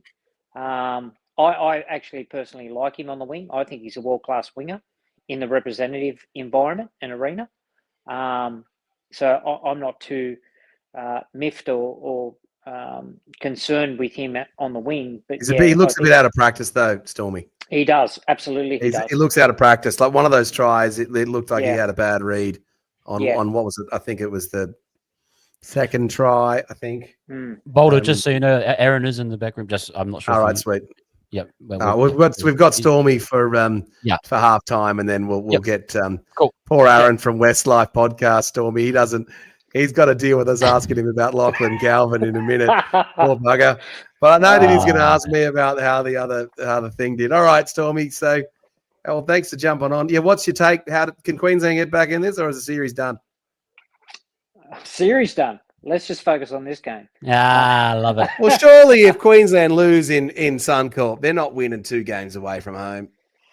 It's Origin, Boldo. It's Origin, my friend. I love it. You never know, but let's just see what the next 40 minutes has in store. But it's looking rather blue.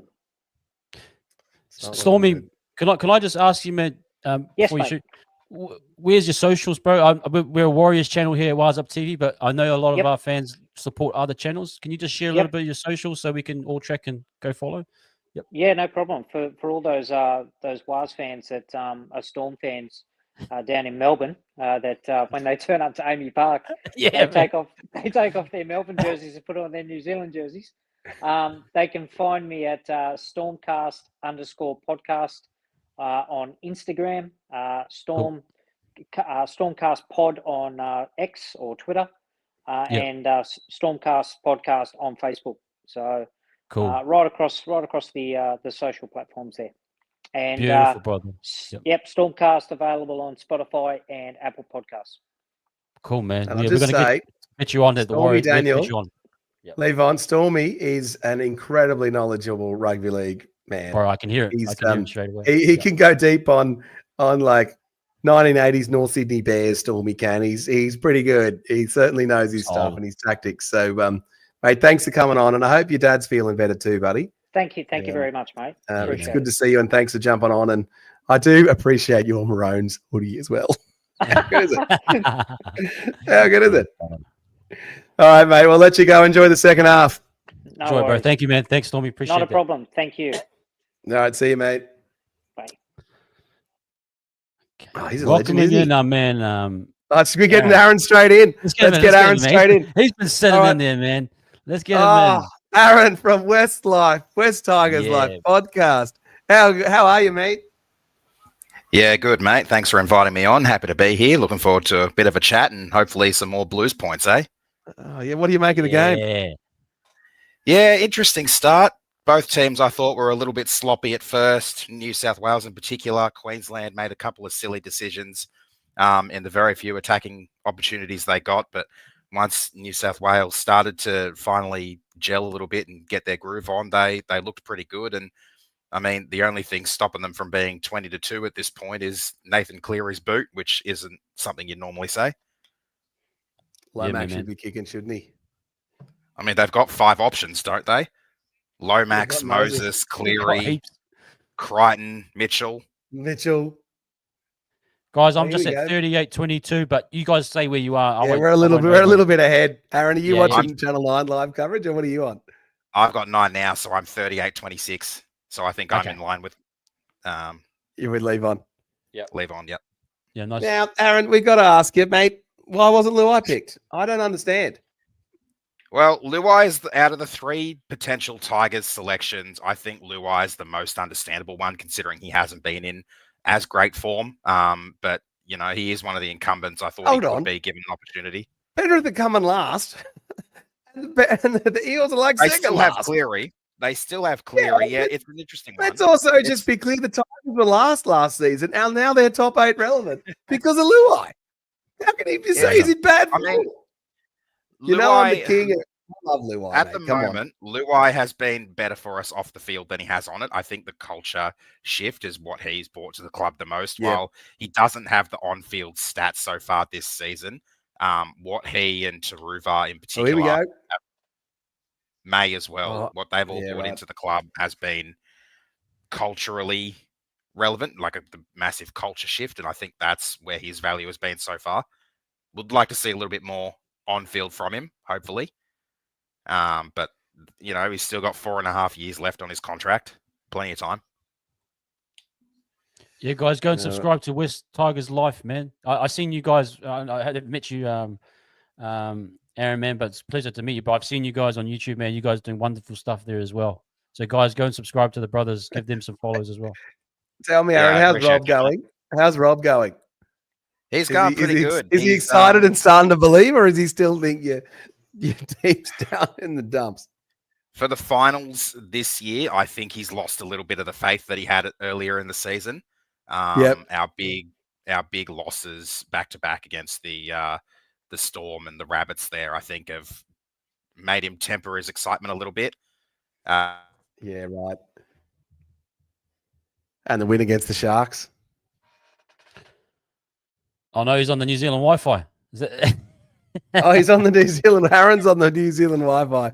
I'll tell you what Aaron also loves. He loves a Benji Marshall background or a Tigers background here. So what have we got?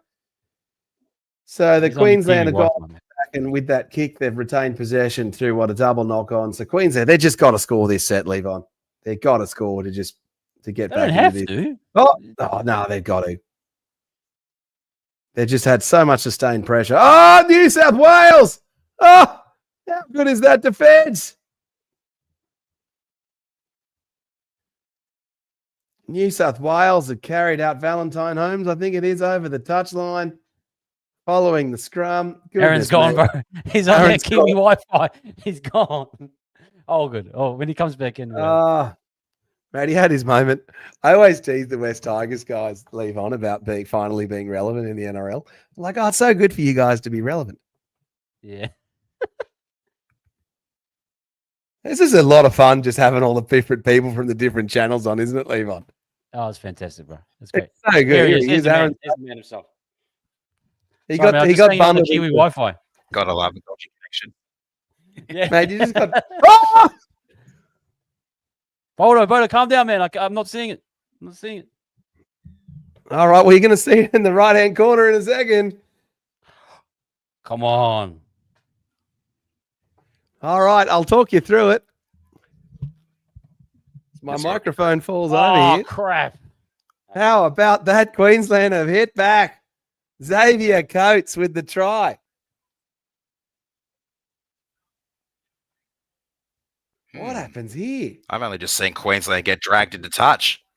All right, so the ball gets turned over from Payne Haas as Cherry Evans just quickly and flings it out to Xavier Coates, who just goes over on the sideline. 14 points to 6. Oh, yep, there it is. Haas just lost it. Haas just lost it cold. Turning point, as the saying goes. Oh, okay. We need to get the all back on soon. Nice little flick there.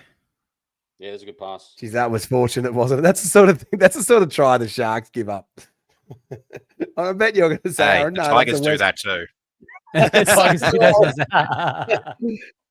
Oh, goodness me. So I said this to Aaron Levon and the Tigers guys last time I was on their show, is that in the NRL, there's a hierarchy of teams based on how much favoritism you get from the referees. Oh, harder. Right? Yeah. Right? Yeah. So the Roosters and like the Storm are at like the top of that hierarchy. Yeah, so I want us to just work out once and for all where the West Tigers sit compared to the Sharks and the Warriors in terms of the hierarchy. Because I tell you what, I thought the Sharks were at the bottom of that hierarchy. And then the West Tigers guys did a pretty good job convincing me that they were at the bottom, I can tell you. Yeah, I'd say. And that was before we had that preview. I think that was the preview for our second game last year, the one against the one at Shark Park. You might remember Appy's sin bin, which I think was a little bit questionable in that particular game. Yeah, Rob was spewing. But the funny thing was, Rob comes on our podcast. I was like, oh, yeah, we beat you by like 30 or 40 points. He's like, oh, it's because Appy got sin bin. We were going to win. Like, mate, you got beaten by like 40 points. Yeah, I would say Tigers are below us now. we're getting some good calls this year. Even like for myself, like Roger, Yeah. not I don't know if you saw Roger knock on. Yeah. But, Waz HQ yeah, saying feel- Nanai way offside with that tackle. That might make sense. I'd have to go back and look at that. And that's I think the Warriors started to get a little bit more relevant after their really good season in 22. I think that was 23. kind Yeah, of yeah, when yeah, 23. yeah. Yeah, that's You do once have you to have a find good that run. relevance. Yes. Yeah, Yeah. they start to favour you a little bit more. And despite the dodgy year last year, getting back into it this year, obviously you're still top 4 and looking pretty darn good. So Yeah. you're getting a lot of those good calls go your way again. No, I agree, bro. I do agree in that if you start to get better, they start to favour you a little bit. I'm and I'm in the same boat as well, you. it's a bit of a guys. self-fulfilling prophecy, though, isn't it? Because if you're a better team, then you tend to get more penalties because the other teams are breaking the rules against you. It Yep, really that's is a true. thing, the subconscious bias. Like the referees But there is, claim it's not a thing, but there 100% yeah, it definitely is. a subconscious Definitely bias is. there. Definitely is. It's the Subconscious ones bias. when your team's on top and you don't get the call when you're on 50-50s. when you've got momentum. Yeah, Oh, yeah. this is a rake here. I think this is going to be a. Oh, Queensland. Surely New South Wales challenges if they got one stored up. That try was down the top O wing as well, so it was very simple in the end for them. Yeah, it was, wasn't it? Yeah, they were just short numbers wise. Yeah, they had the extra man. All right, Latrell Mitchell's been monstered in a tackle here, and that looks like a deliberate rake from Jeremiah Nanai here. I think you'll find this challenge is going to be successful. We've only just seen Dylan Edwards cut the ball up off the kick return. Oh, sorry, lads. I knew that Queensland would do that type of tactic. Try to get an extra position some way by doing a rake. Mm. I get it. I get the idea of it. I mean, they've still got the man advantage. They want to have the ball in their hands for as long as they possibly They're right can. up right now. Yeah, they're up right now. Yeah. You can tell the energy's right up for them. Yeah, the next try score is going to be telling, isn't it? The sin bin was such a massive momentum swing, considering New South Wales had all of the running for basically the first 35 and minutes. also the strip. So they got two major turning points go their way. The Blues just look better. I think Queensland. I think the Blues will kick away here. All right, Aaron, we got to ask you. Don't try and freeze or bloody drop out of the podcast. Oh, you know, I told you it was coming. Lachlan Galvin, what's your take? Disappointing to lose him, but it's clear his heart's not in it. So good luck to him wherever he goes. My questions and concerns are more about Phil Gould and how he's been dealing with this situation. Isaac Moses has a massive part to play in it too. It feels like there's some tampering going on in some way, shape, or form. Everything is just way too suspicious the way it's all been handled. Isaac coming to Gould and the Bulldogs honchos and saying there's a chance we might be able to get him an early release before the early release has even been granted, before he's even been given permission to negotiate with rivals early, screams to me of something very, very sketchy going on. So I feel like, there's definitely something going on behind the scenes, and there has been for quite some time. It just seems like it was a foregone conclusion once the rumors started coming out last year that Galvin was asking for an early release after we got whumped by the Dragons. What do you make of the coercing or the grooming of Gould onto Galvin using his public broadcast position to court him? Well, it's clearly that he was doing that, don't you think? Oh, absolutely. He started it last year too. Everything he said about Galvin in his 6 Tackles with Gus podcast that he does with Channel 9, so many things he said there basically have led to this very moment. Basically saying things like he's going to be the richest player in rugby league history one day. Basically insinuating that he shouldn't take a big money offer from the Tigers, which he now has not done, and he's obviously signed with less.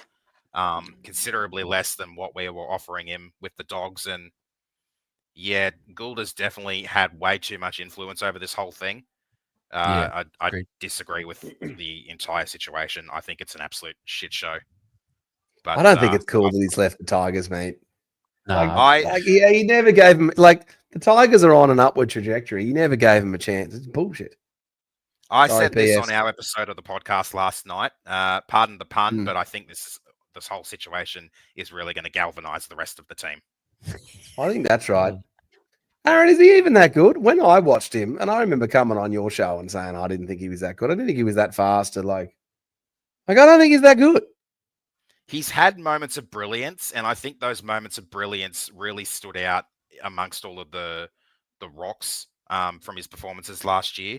Obviously, when you're running towards the bottom of the ladder, because I think for a decent chunk of the season we weren't running last. It was only once we started to get into the middle of that 9 losses in a row streak that we had where we really started to head towards the bottom part of the ladder. But yeah, he had some really impressive games and some really great moments. I think the one that got all of the fans excited was the Easter Monday game last year, where he gets sin binned for the not the crusher tackle. What was it? The hip drop, and then comes back from the hip drop and almost immediately sets up a try for Jareem Buller to give us the lead in the late stages of that game. So I think that was kind of what really made everyone take notice of him. And that was just his 3rd game too, because we had the bye round 1. We played the Raiders down there in round 2. We played the Sharks at Leichhardt in round 3, and we played the I don't Eels remember what round happened 4. in that game, Aaron. Oh, I remember it very well. It was great fun. The rematch, on the other hand, not so much. The rematch, on the other hand, wasn't so good. All right, New South Wales are on the attack here on my screen. 3rd tackle, 10 metres out. Cleary directing traffic. 28-17 on the clock for me, so probably still Yeah, I'm just a little bit ahead of you, Aaron, but yeah, you'll be right. This is an absolutely critical set here for the Queensland Maroons to hold out the Blues. Yeah, if they concede here, they'll be in deep trouble. It'll be almost as good as over, you'd think. Now, this has been kicked into a Queensland player. And they're saying that the Queensland player who's kicked, then put it into touch, has not deliberately handled the ball. And Munster's moving fast, so they can't challenge it. Aaron, attack unsuccessful. Do you rate Benji as a coach? I mean, Galvin's pretty much come out and said doesn't rate him. What about you personally? Well, I mean, look at how the rest of the team reacted to that. He got stood down for a week because the rest of the team really believes in Benji. We, as a fan base, haven't exactly seen, I guess, the tactical nous from Benji that we'd like to see just yet as a coach. But what we have seen is his people skills and his ability to get a team playing as a team, the man management side of things, which is almost as important. And if he's got the team playing the way that he has, they're clearly playing for him. They clearly defended him to the hilt when the co-captains came out after the Galvin news and did that press conference before the Easter Monday game, where they did that joint press conference, the same, and Benji did one as well. So it's clear that the players are standing up for their coach. To have that sort of camaraderie amongst your team, I think speaks to what Benji's capable of. The only concerns I have about Benji at the moment is some of his use of the bench. We've had some games where I don't think he's used his interchanges well, made some questionable decisions about selections and giving. What's typically the makeup of the bench? What's the player types? For example, Naden on the bench this week. That's a really questionable one for a lot of us fans. We're not sure what the point of Naden is because we've got very obvious concerns about Naden's defensive deficiencies, which were really exposed against Valentine Holmes in Magic Round a few weeks ago. Otherwise, the bench has been pretty good. The Royce Hunt minutes as well occasionally leaves a little bit to be desired. Sometimes having players on the bench and not using them, which he did a couple of times last year, including that Easter Monday game. Royce is very good for 20 minutes. He is. And now the fact that he's starting over Fanua Pole is a little bit troubling. But once Fanua comes back, I think he goes back to the bench. Fanua's had a bit of a breakout year for us this year, and I think that's because he's been playing alongside Terrell, who's absolutely blitzed it. Yeah, he's Queensland penalty. To the Roosters. Head high on Ponga already. Relieving penalty. Queensland needs this. Yeah, Ponga. The comments in the Pongas. Jose XCI saying Ponga is awful this year. Ponga's not been any good. Nah. none of the Queensland fullbacks really have been, except for Hamiso. He got off to a bit of a slow start while the Dolphins got off to a slow start, but once they found a bit of form, so did he. So his form kind of coincided with the Dolphins, but yeah, they're not going to pick him ahead. They're not going to pick him at fullback ahead of Ponga or Walsh. Well, hey, Aaron, who's your? Oh, sorry, you finished your thing. I got a question for you after. Yeah. No, go ahead. I was just wondering who's through the development that's coming through that you rate in terms of maybe in the halves or in the outside bags or anyway. Actually, is there any up and coming development players in the Tigers that you rate? Yeah, so we've got Jared Haywood, who's a really gun hooker at the moment. We've also got Hamasi Makasini, who was SG Ball Player of the Year last year, who I think plays centres, and there's a lot of really good things going around about him. He actually turns 18 later this year, so there is a chance he could debut late this season, but I think he might get held off till next year. Okay. No. Queensland kick in the air. It's just been battered dead, I think, by New South Wales. Let's just check out this replay. Sorry, boys, I'm giving you the spoiler. No. I think that's battered dead by New South Wales. I think this will be a dropout. Is it? Bro, Aaron, do you think that the downfall of the Tigers was Kristen Inu, that try against the Warriors? Has it been going on the downer since then? Yeah. I mean, I haven't actually seen that try, so I can't really comment on it too much. Oh my goodness, bro! I got into footy a little bit later than okay, most. No, cool. Yep. When was that try, Levon? 2011. Yeah, it was in the bag, bro. Benji that was the one. So the Tigers were like the gun team. That's right. And then the Warriors with what Maloney and went on to play the Seagulls in the grand final, didn't they? Just a heads up, Adrian is in the back room. All right, got it. All right, sweet. All right, well, Adrian, you got 2 minutes before we let you in. Oh yeah. Well, look, Aaron, so good to have you in because I just think the Tigers are going to make the 8. I've thought it all along. So. I got such faith. Here we go. Such a close season, though. You never know. So, I mean, our most recent couple of losses have hurt us a lot. Especially it's going to be 6 again. Losing to the Rabbits, who's a team we're probably competing with for one of those spots. We've got a lot of games coming up against other teams that are competing. We've got to play the Raiders twice. We've got to play the Warriors again. We've got to play, I think, Manly twice as well. We're competing with them for spots. So we've got a bit of a tough run coming up.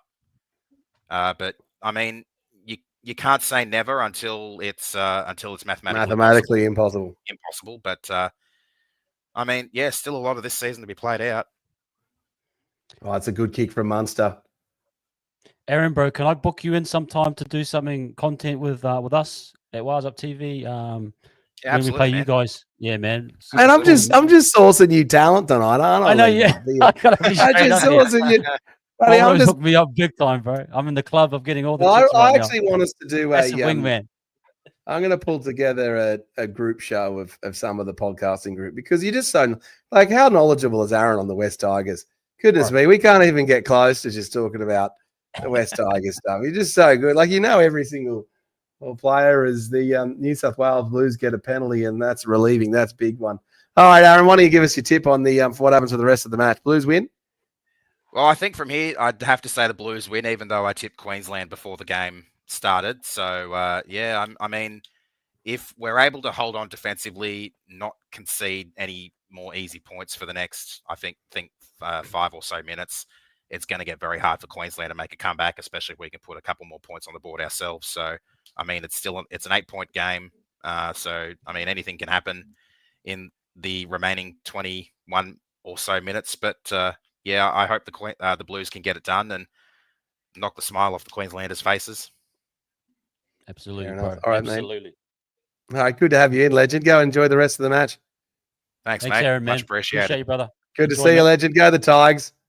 Thanks, mate. See ya. Beautiful. See you, buddy. Okay, bringing in our next man here. Oh, you just straight into it, aren't you? Here we are, Adrian. These people are waiting for straight us, into it. No intro or nothing. There was no intro. Just straight in. Man. Yeah, straight, bro. Straight in. Just straight in.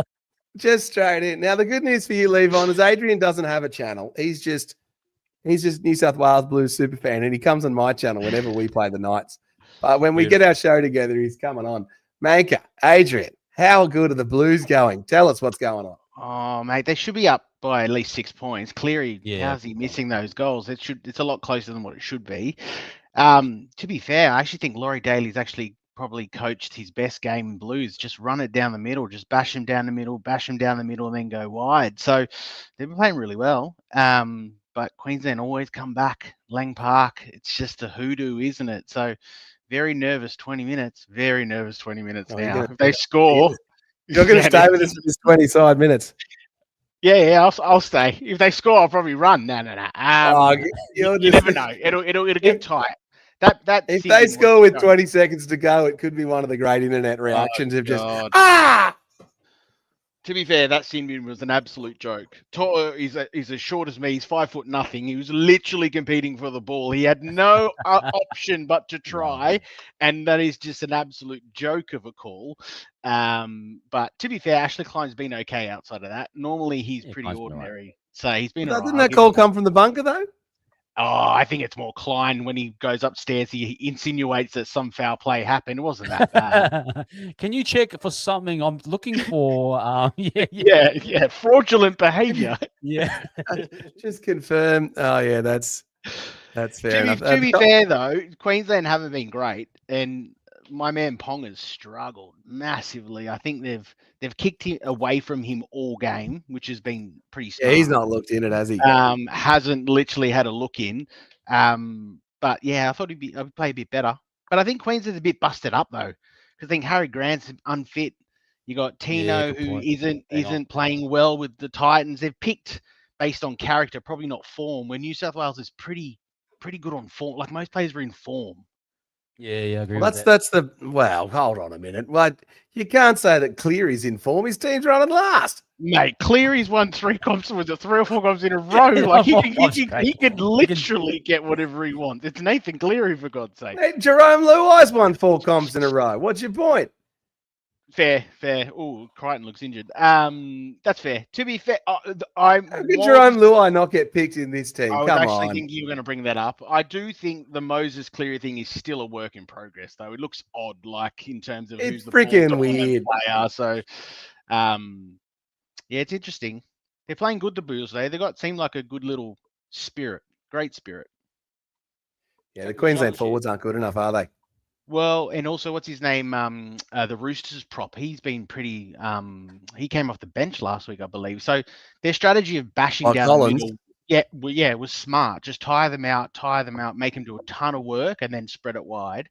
Tell you what, isn't Lomax built for Origin? Jeez, he's a good player. He's great, bro. Yeah, great player. Nah, he's all right.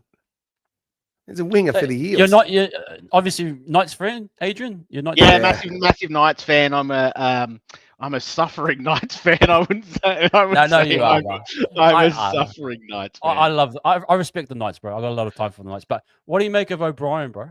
You on the O'Brien train? Oh no, I'd get rid of him. I think he's had way too much time. I think yes, we've made some dumb recruitment decisions over the time. But tell me which coach who's barely made the 8, been bounced out of the finals pretty convincingly most years and kept his job.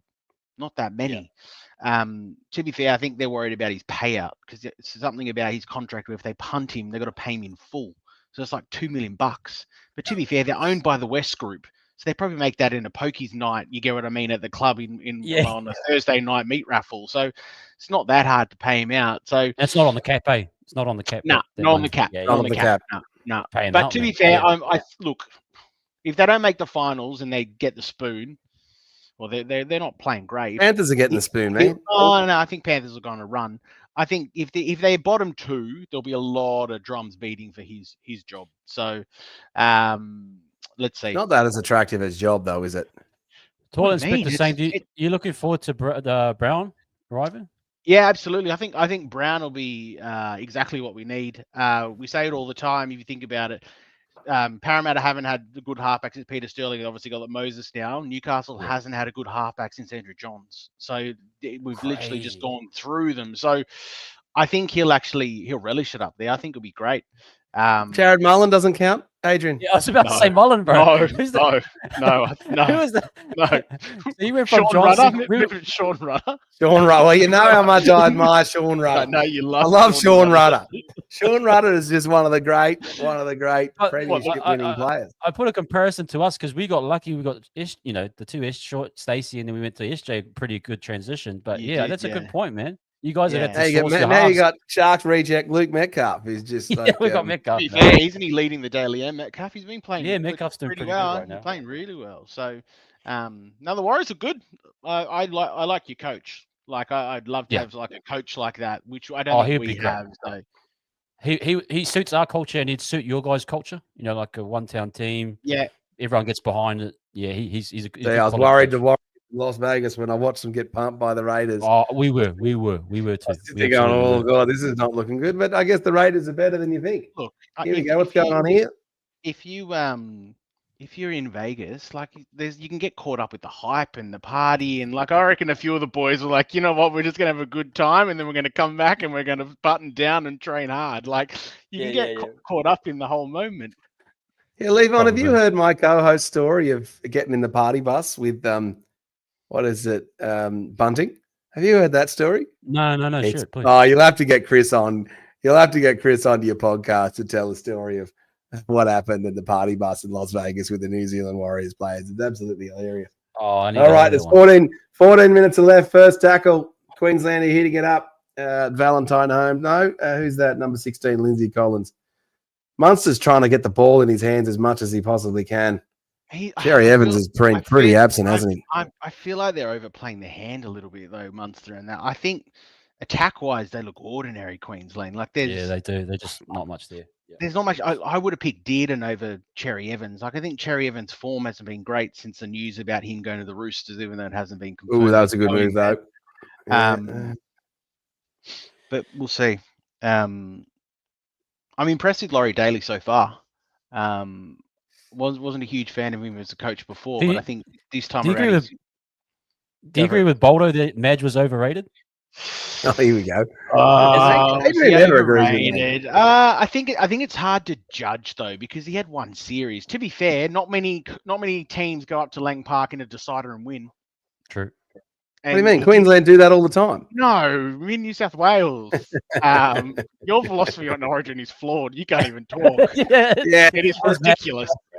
Levon, Adrian hates my philosophy on Origin. It's absolutely ridiculous. It makes you realise, Adrian, that Levon heard my philosophy from a New Zealand perspective, which is, of course, when New Zealand plays Australia. He's a Kiwi. He's a Kiwi supporter now. I'm going to go for New Zealand versus Australia.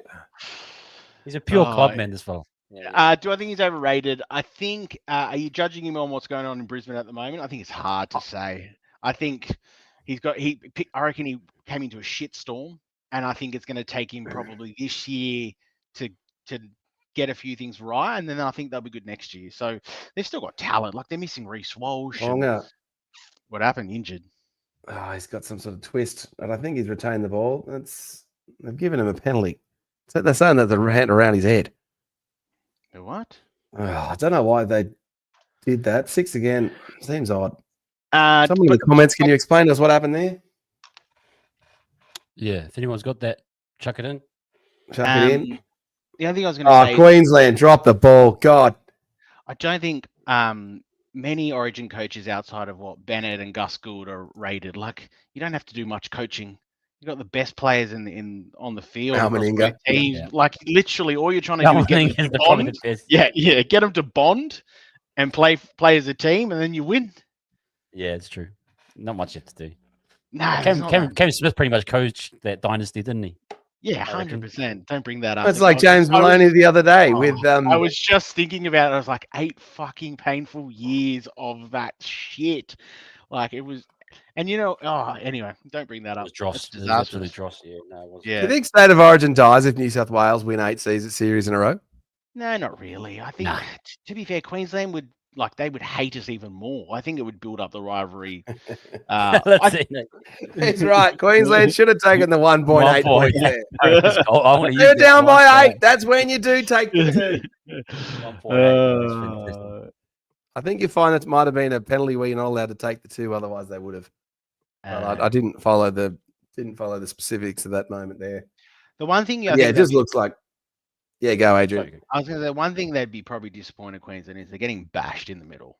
And normally Queensland don't, and it happened last year as well. Madge did the same thing where they got beat up in game 2, and they were like, "Oh, we're going to come back in game 3." They're being smashed down the middle. All right. Well, I put this to you: if Nico and Luai were in this team, does New South Wales win? Given with this same strategy, how the game's played out tonight. Yeah. No. I think Cleary's had a good hand in a few tries. He's kicked a goal playing, so he hasn't. Yeah, he struggled to kick a goal. That's been his issue. But I don't think so. Maybe Luai, Nico. Who knows? The bounce of the ball might go his way, and maybe they win. I don't know. Yeah, fair enough. They're running out of time though. Oh, this is a good set. Here we go. That was flat. No, it was forward. Forward pass coming up for Queensland there. That looked very flat. That might be telling. Yeah, it was a Cherry Evans pass. Tell you what, Father Time's starting to knock on Cherry Evans, isn't it? Yeah, now? I agree. You can kind of see that, like they say, Boldo, we love the NFL, the cliff with the quarterback. They get the cliff. Falls off the quarterback cliff. I think Father Time's undefeated NFL as well, Adrian. Pardon? You're NFL man as well. Love NFL. NFL. I'm a Rams fan. LA Rams. Who are you? I was 49ers. Yeah, you beat us in that NFC Championship. Yeah. What's his name? Got it about that one. Yeah. No, that's cool. Yeah, Rams. 49ers are great. I love Christian McCaffrey. I think he's McCaffrey. We love McCaffrey, bro. Yeah, we love him. So good. Mate, here's one thing that runs true in the NFL and the NRL. You can't pay A+ money for a B grade player like Brock Purdy or Nico Hines. You just can't do it. I was saying to you, because why halfbacks are getting all this money is they're like the quarterback. There's none of them around. And if you but you can't win. Your team you can't win. You can't win if you're paying A grade money for a B grade halfback. You got to get your salary cap in order. Sharks are paying too much of a Nico. He's a great player, but he's not. Yeah, but think about how much we're paying Dylan Brown next year. We're paying Dylan. Yeah, that's dumb as well.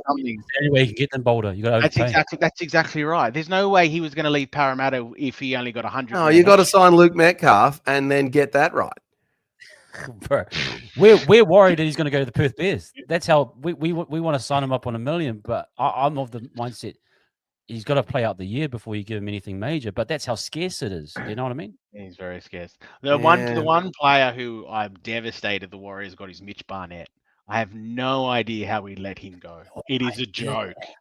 Did you rate Mitch as well? Because Mitch was a bit of a hothead from my view. He was a hothead. So when he first joined, and I think he was under Nathan Brown, he'd just do some stupid shit. Like he would head high tackle, stupid penalties.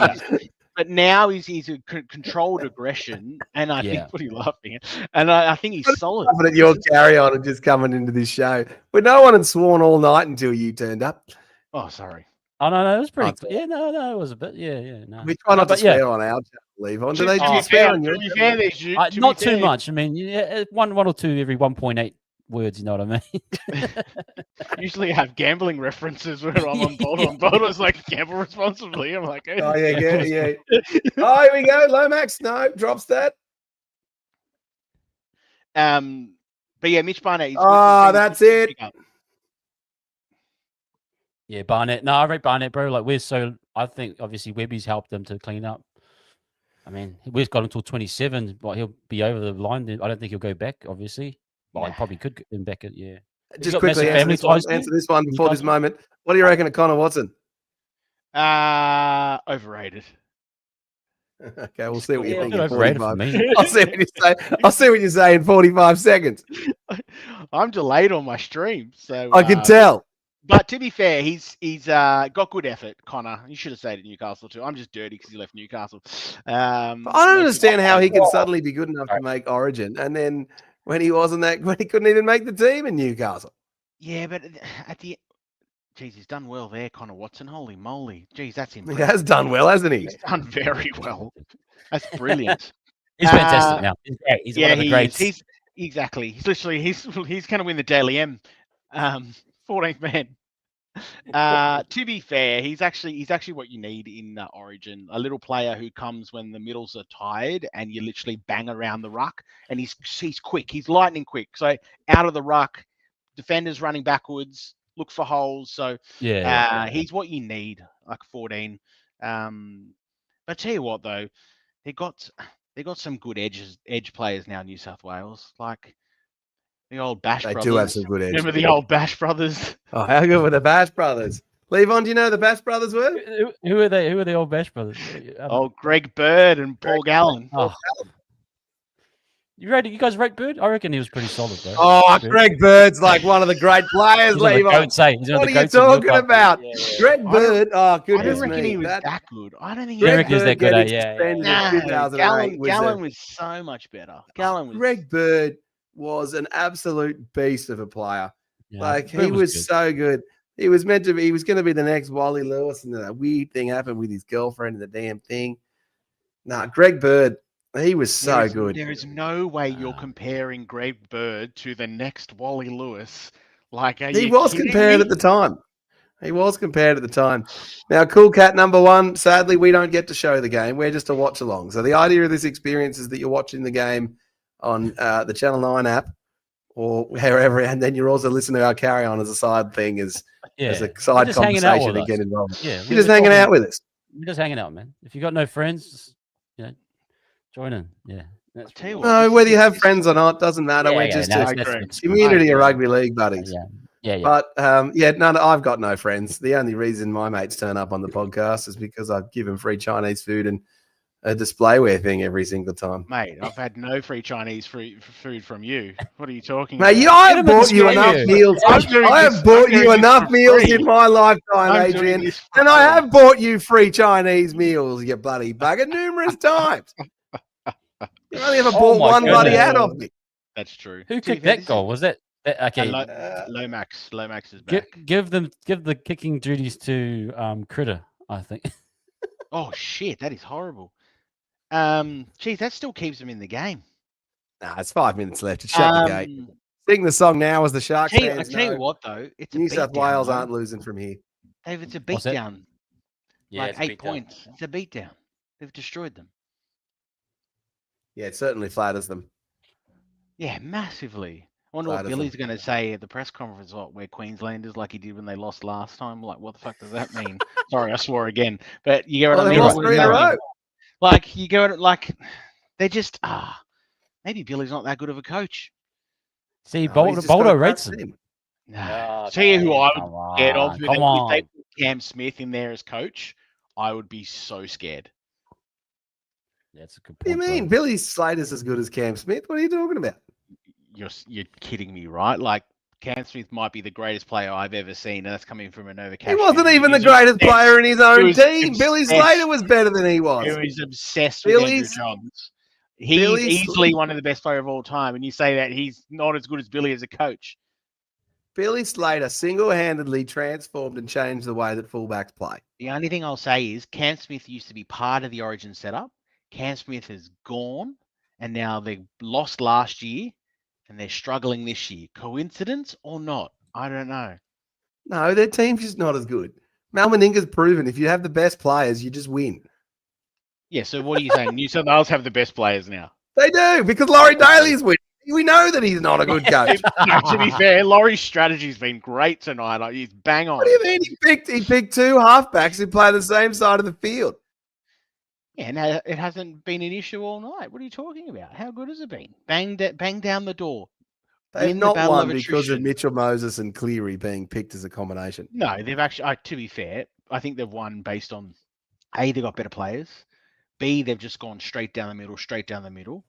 And they've got, I don't know, good spirit now. They used to always attack New South Wales spirit. I think they got better spirit than Queensland, to be fair, the last couple of years. So maybe New South Wales know what Origin's about now. Oh, here we go. Field goal. You agree with Williams that Cooper Conker's better than both? I don't know. Oh, Cooper's good. Cooper's got a good footy mind. The only problem is when he does that Matty John show, they just always talk about the same things, like block plays and sweep plays. Like it's all the same. What do you mean? It's all the same. That's what we do on my podcast. We talk about third try principles, taking the two, Greg Bird, Double leads, AFP, we love Sharks, double leads at Wild Hog 2002, bloody Warriors match, bloody Sean Rudder. I just talk about the same thing all the time as well, but they do talk about the block plays a lot. A lot. Cronk was a great player. He was a very good player. To be fair, he went to the Roosters and won 2 comps in a row. Like, that's pretty go today. Pretty good. How many like, premierships do you think Cooper Cronk's won, Adrian? The ones that count or don't count? Just answer the question. How many premierships has he won? Is it 6? Is it 5? 4. He's won 4. 4? 2 Even with the one... Roosters and 2 with the Storm. No, what about the ones that don't count? There was 2. Well, they don't count, so therefore they don't So it was count. 6. So it was 6. No, he's won 4. Yeah, but He wasn't there how when many... back in the 20. Was he there 2012? Was he? No. It was 2012 and 7. He played in the 2007 and 2009 grand finals, but he doesn't have premierships. Yeah, he doesn't have premierships from that. So you're one of those ones. I see. 6. Hey, you go watch my video on. I interview Ryan Hoffman. There's a video leave on of me arguing with Ryan Hoffman about this. It's pretty good. Oh, I need to watch that. It's pretty good. Basically, I taunted Ryan Hoffman on Instagram and then invited him to come onto our channel. Here we go. Queensland are challenging the call because there's 2 minutes left and they're royally screwed. I was actually impressed by the amount of Blues supporters in the crowd as well, which is good. Normally, it's a maroon. Who's the I think Cherry Evans is probably done, man. Who's the next halfback? Queensland. Dearden. Don't trust that either. Don't quite trust. There's not enough. There's the young Cowboys guy that the on the ranch guys were talking up. He looked pretty good, but he's got a couple. They won't drop Cherry Evans. They'll keep him, and even if they're losing 2-0, they'll still keep him in the team because they don't want him. Like it's his last year, probably for Origin. I don't think it is his last year. They'll give him the nudge. But to be fair, I think his form hasn't been great, so I did think it was odd. But he's their captain too, so it was a big call to go. You know what? Last series, you've represented the state for so long. New South Wales are going to dump their captain. What do you mean? Travojevic. Oh yeah, but to be fair, like Isaiah Yeo is a captain. Yeah, chalk and cheese. Like I like Turbo and the boys, but come on, like he's passionate, but I don't think he's captain material. Shout out to Jose, one of our channel members. He's asking Adrian, who leaves first, AOB or KP? With respect. And then you can answer without respect. With respect, what I think will happen, I think KP goes. And then I think it's O'Brien. The reason why I'm worried going to go play for the ABs? Nah, the reason why I'm worried about Ponga is, to be fair, he's worked pretty hard to try and get Newcastle where they need to be, and it's just not happening. Like the guy's got talent and he's not being used properly. So I think he'll realise that he's not going to win a premiership at Newcastle, and you'll hate this, Boldo, but he'll go to the Roosters. Like it's gonna happen. Please no. It's gonna happen. Like I think Tedesco's got a couple more years left over, and then there's no way he wouldn't go. They haven't landed a big fish, and the Roosters will say they're landing a big fish with Cherry Evans. He's not a big fish. Like Cherry Evans is past his prime.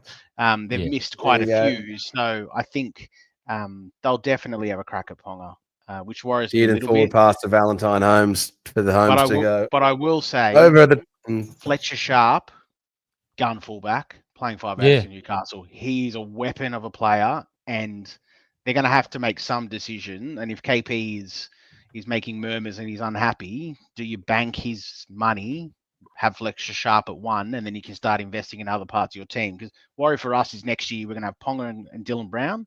They're going to be in $1 million plus each a year. That's a lot of money sitting in 2 players. I appreciate it's your spine, but doesn't leave you much money to then start to go and get some good middles, which we absolutely struggle at the moment.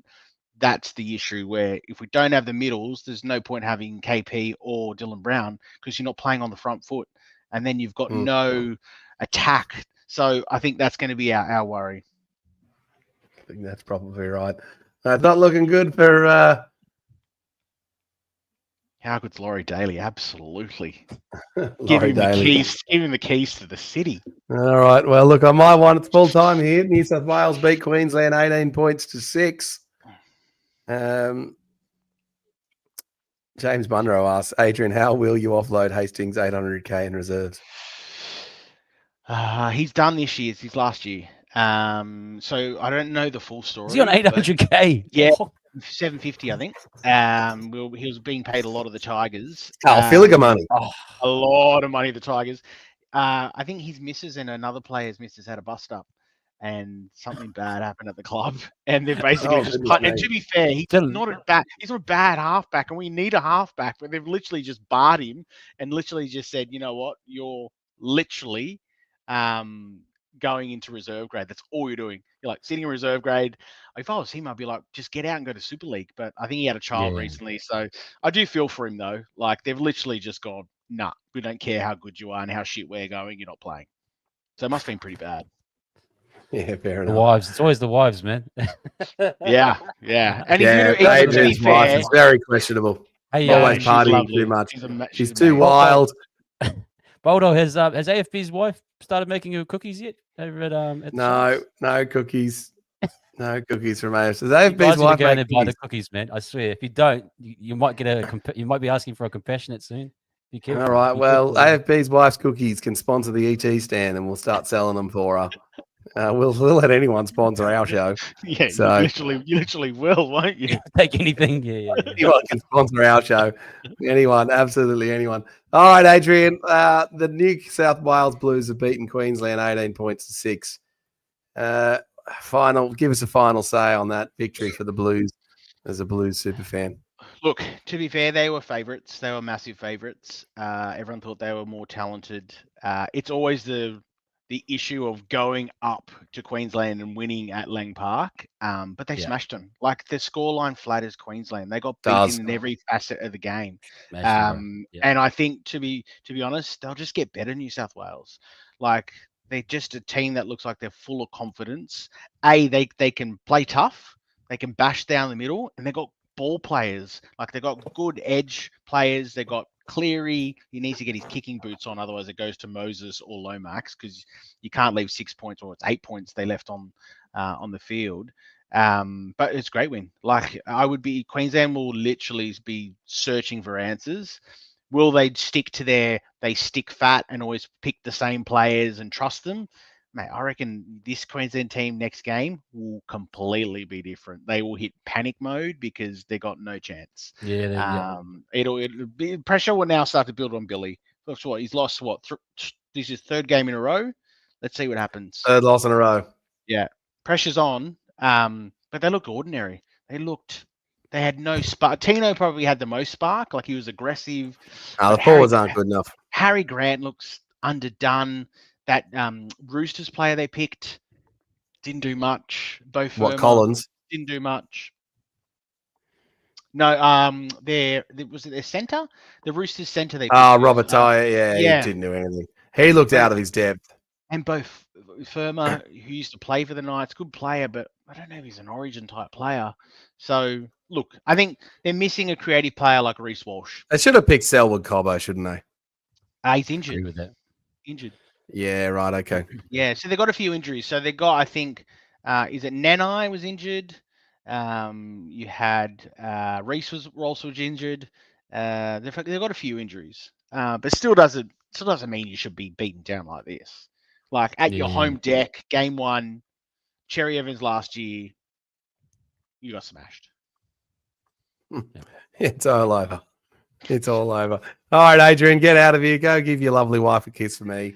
Thank you, guys. It's been fun. Thanks, and it's good to see you, mate. Yep. And we'll get you involved on the ET stand. And Wise Up TV, man. I'm sure Levon's probably going to get you on the Wise Up TV now as well. We'll get you context, bro. Yeah, exactly. See you, right, Adrian. See you, mate. See you, mate. All right, Levon. That was the watch along, dude. How good was that? Bro, fantastic, man. I've that's probably the most content creators I've met within, like, in the rugby league space, bro. Thank you for letting me meet these people, introduce me. It's different. It's different just doing a watch along of just you and me, or even you on your own, just talking through it, Yeah. because it was really just a show of us just catching up with a bunch of rugby league legends who are in a similar space to you and me, really. Geez, they're knowledgeable though, all of them, aren't they? Knowledge for days, yeah. It's good just to Knowledge. listen. Knowledge Just to for listen. absolute days. Now leave it on. We've got to give the best comment out to go in the draw. Mate, I reckon Toilet Inspector's up there, eh? Which one? Toilet Inspector had a really good one. What was it? One One of the early ones? Yeah, it's one of the early ones. The put a bra on it? Yeah, put a bra on it, mate. Put a bra on it. All right, Toilet Inspector, you are going in the draw to win a displayware case, as long as you're not in like Korea or anywhere crazy. Yeah, I think he might be Aussie based. Oh, yeah. Anyway, all right. If he's in New Zealand or Australia, it's fine. And then, we draw that out of a hat on during State of Origin 2. So I don't know if we're going to do this again or if this is a one-time only thing. Pleasure. We'll do it again, man, definitely. We've got to get Ash on. We've got to get Ash on. We've got to get Ash. Would have loved this show, wouldn't he? He would have. He's going to be watching this back now, thinking, "Damn it!" He would have loved this, just chatting the footy chat and all the different carry-ons. So, by all means, I think we should do this again. I think this is a good tradition for us to build, and maybe we try and get it to run across more channels as well, and try and build up a little. We should try to get more people on, bro. Absolutely cool meeting. Lats is fantastic. Aaron, Westlife, Adrian. Man, he's good as well. And Stormy was in for a little bit. He couldn't give us Stormy. He was locked in, eh? He's solid, like a beast, that guy. How good was his? How good was his like merch though? Oh, that was solid. That was a solid hoodie. Yeah, that was a solid. Yeah. That was a brand new one too. Yeah. That was. You could tell that was a brand new one. So, alrighty. That's everything from me, mate. Anything else you want to talk about, or are we done? We are done, man. But everyone that's been in this watch along, please, thank you very much. Especially my people that are at Wires Up TV. Again, I said Boldo ET Stand podcast. They're about 50, maybe 45 now. Who knows?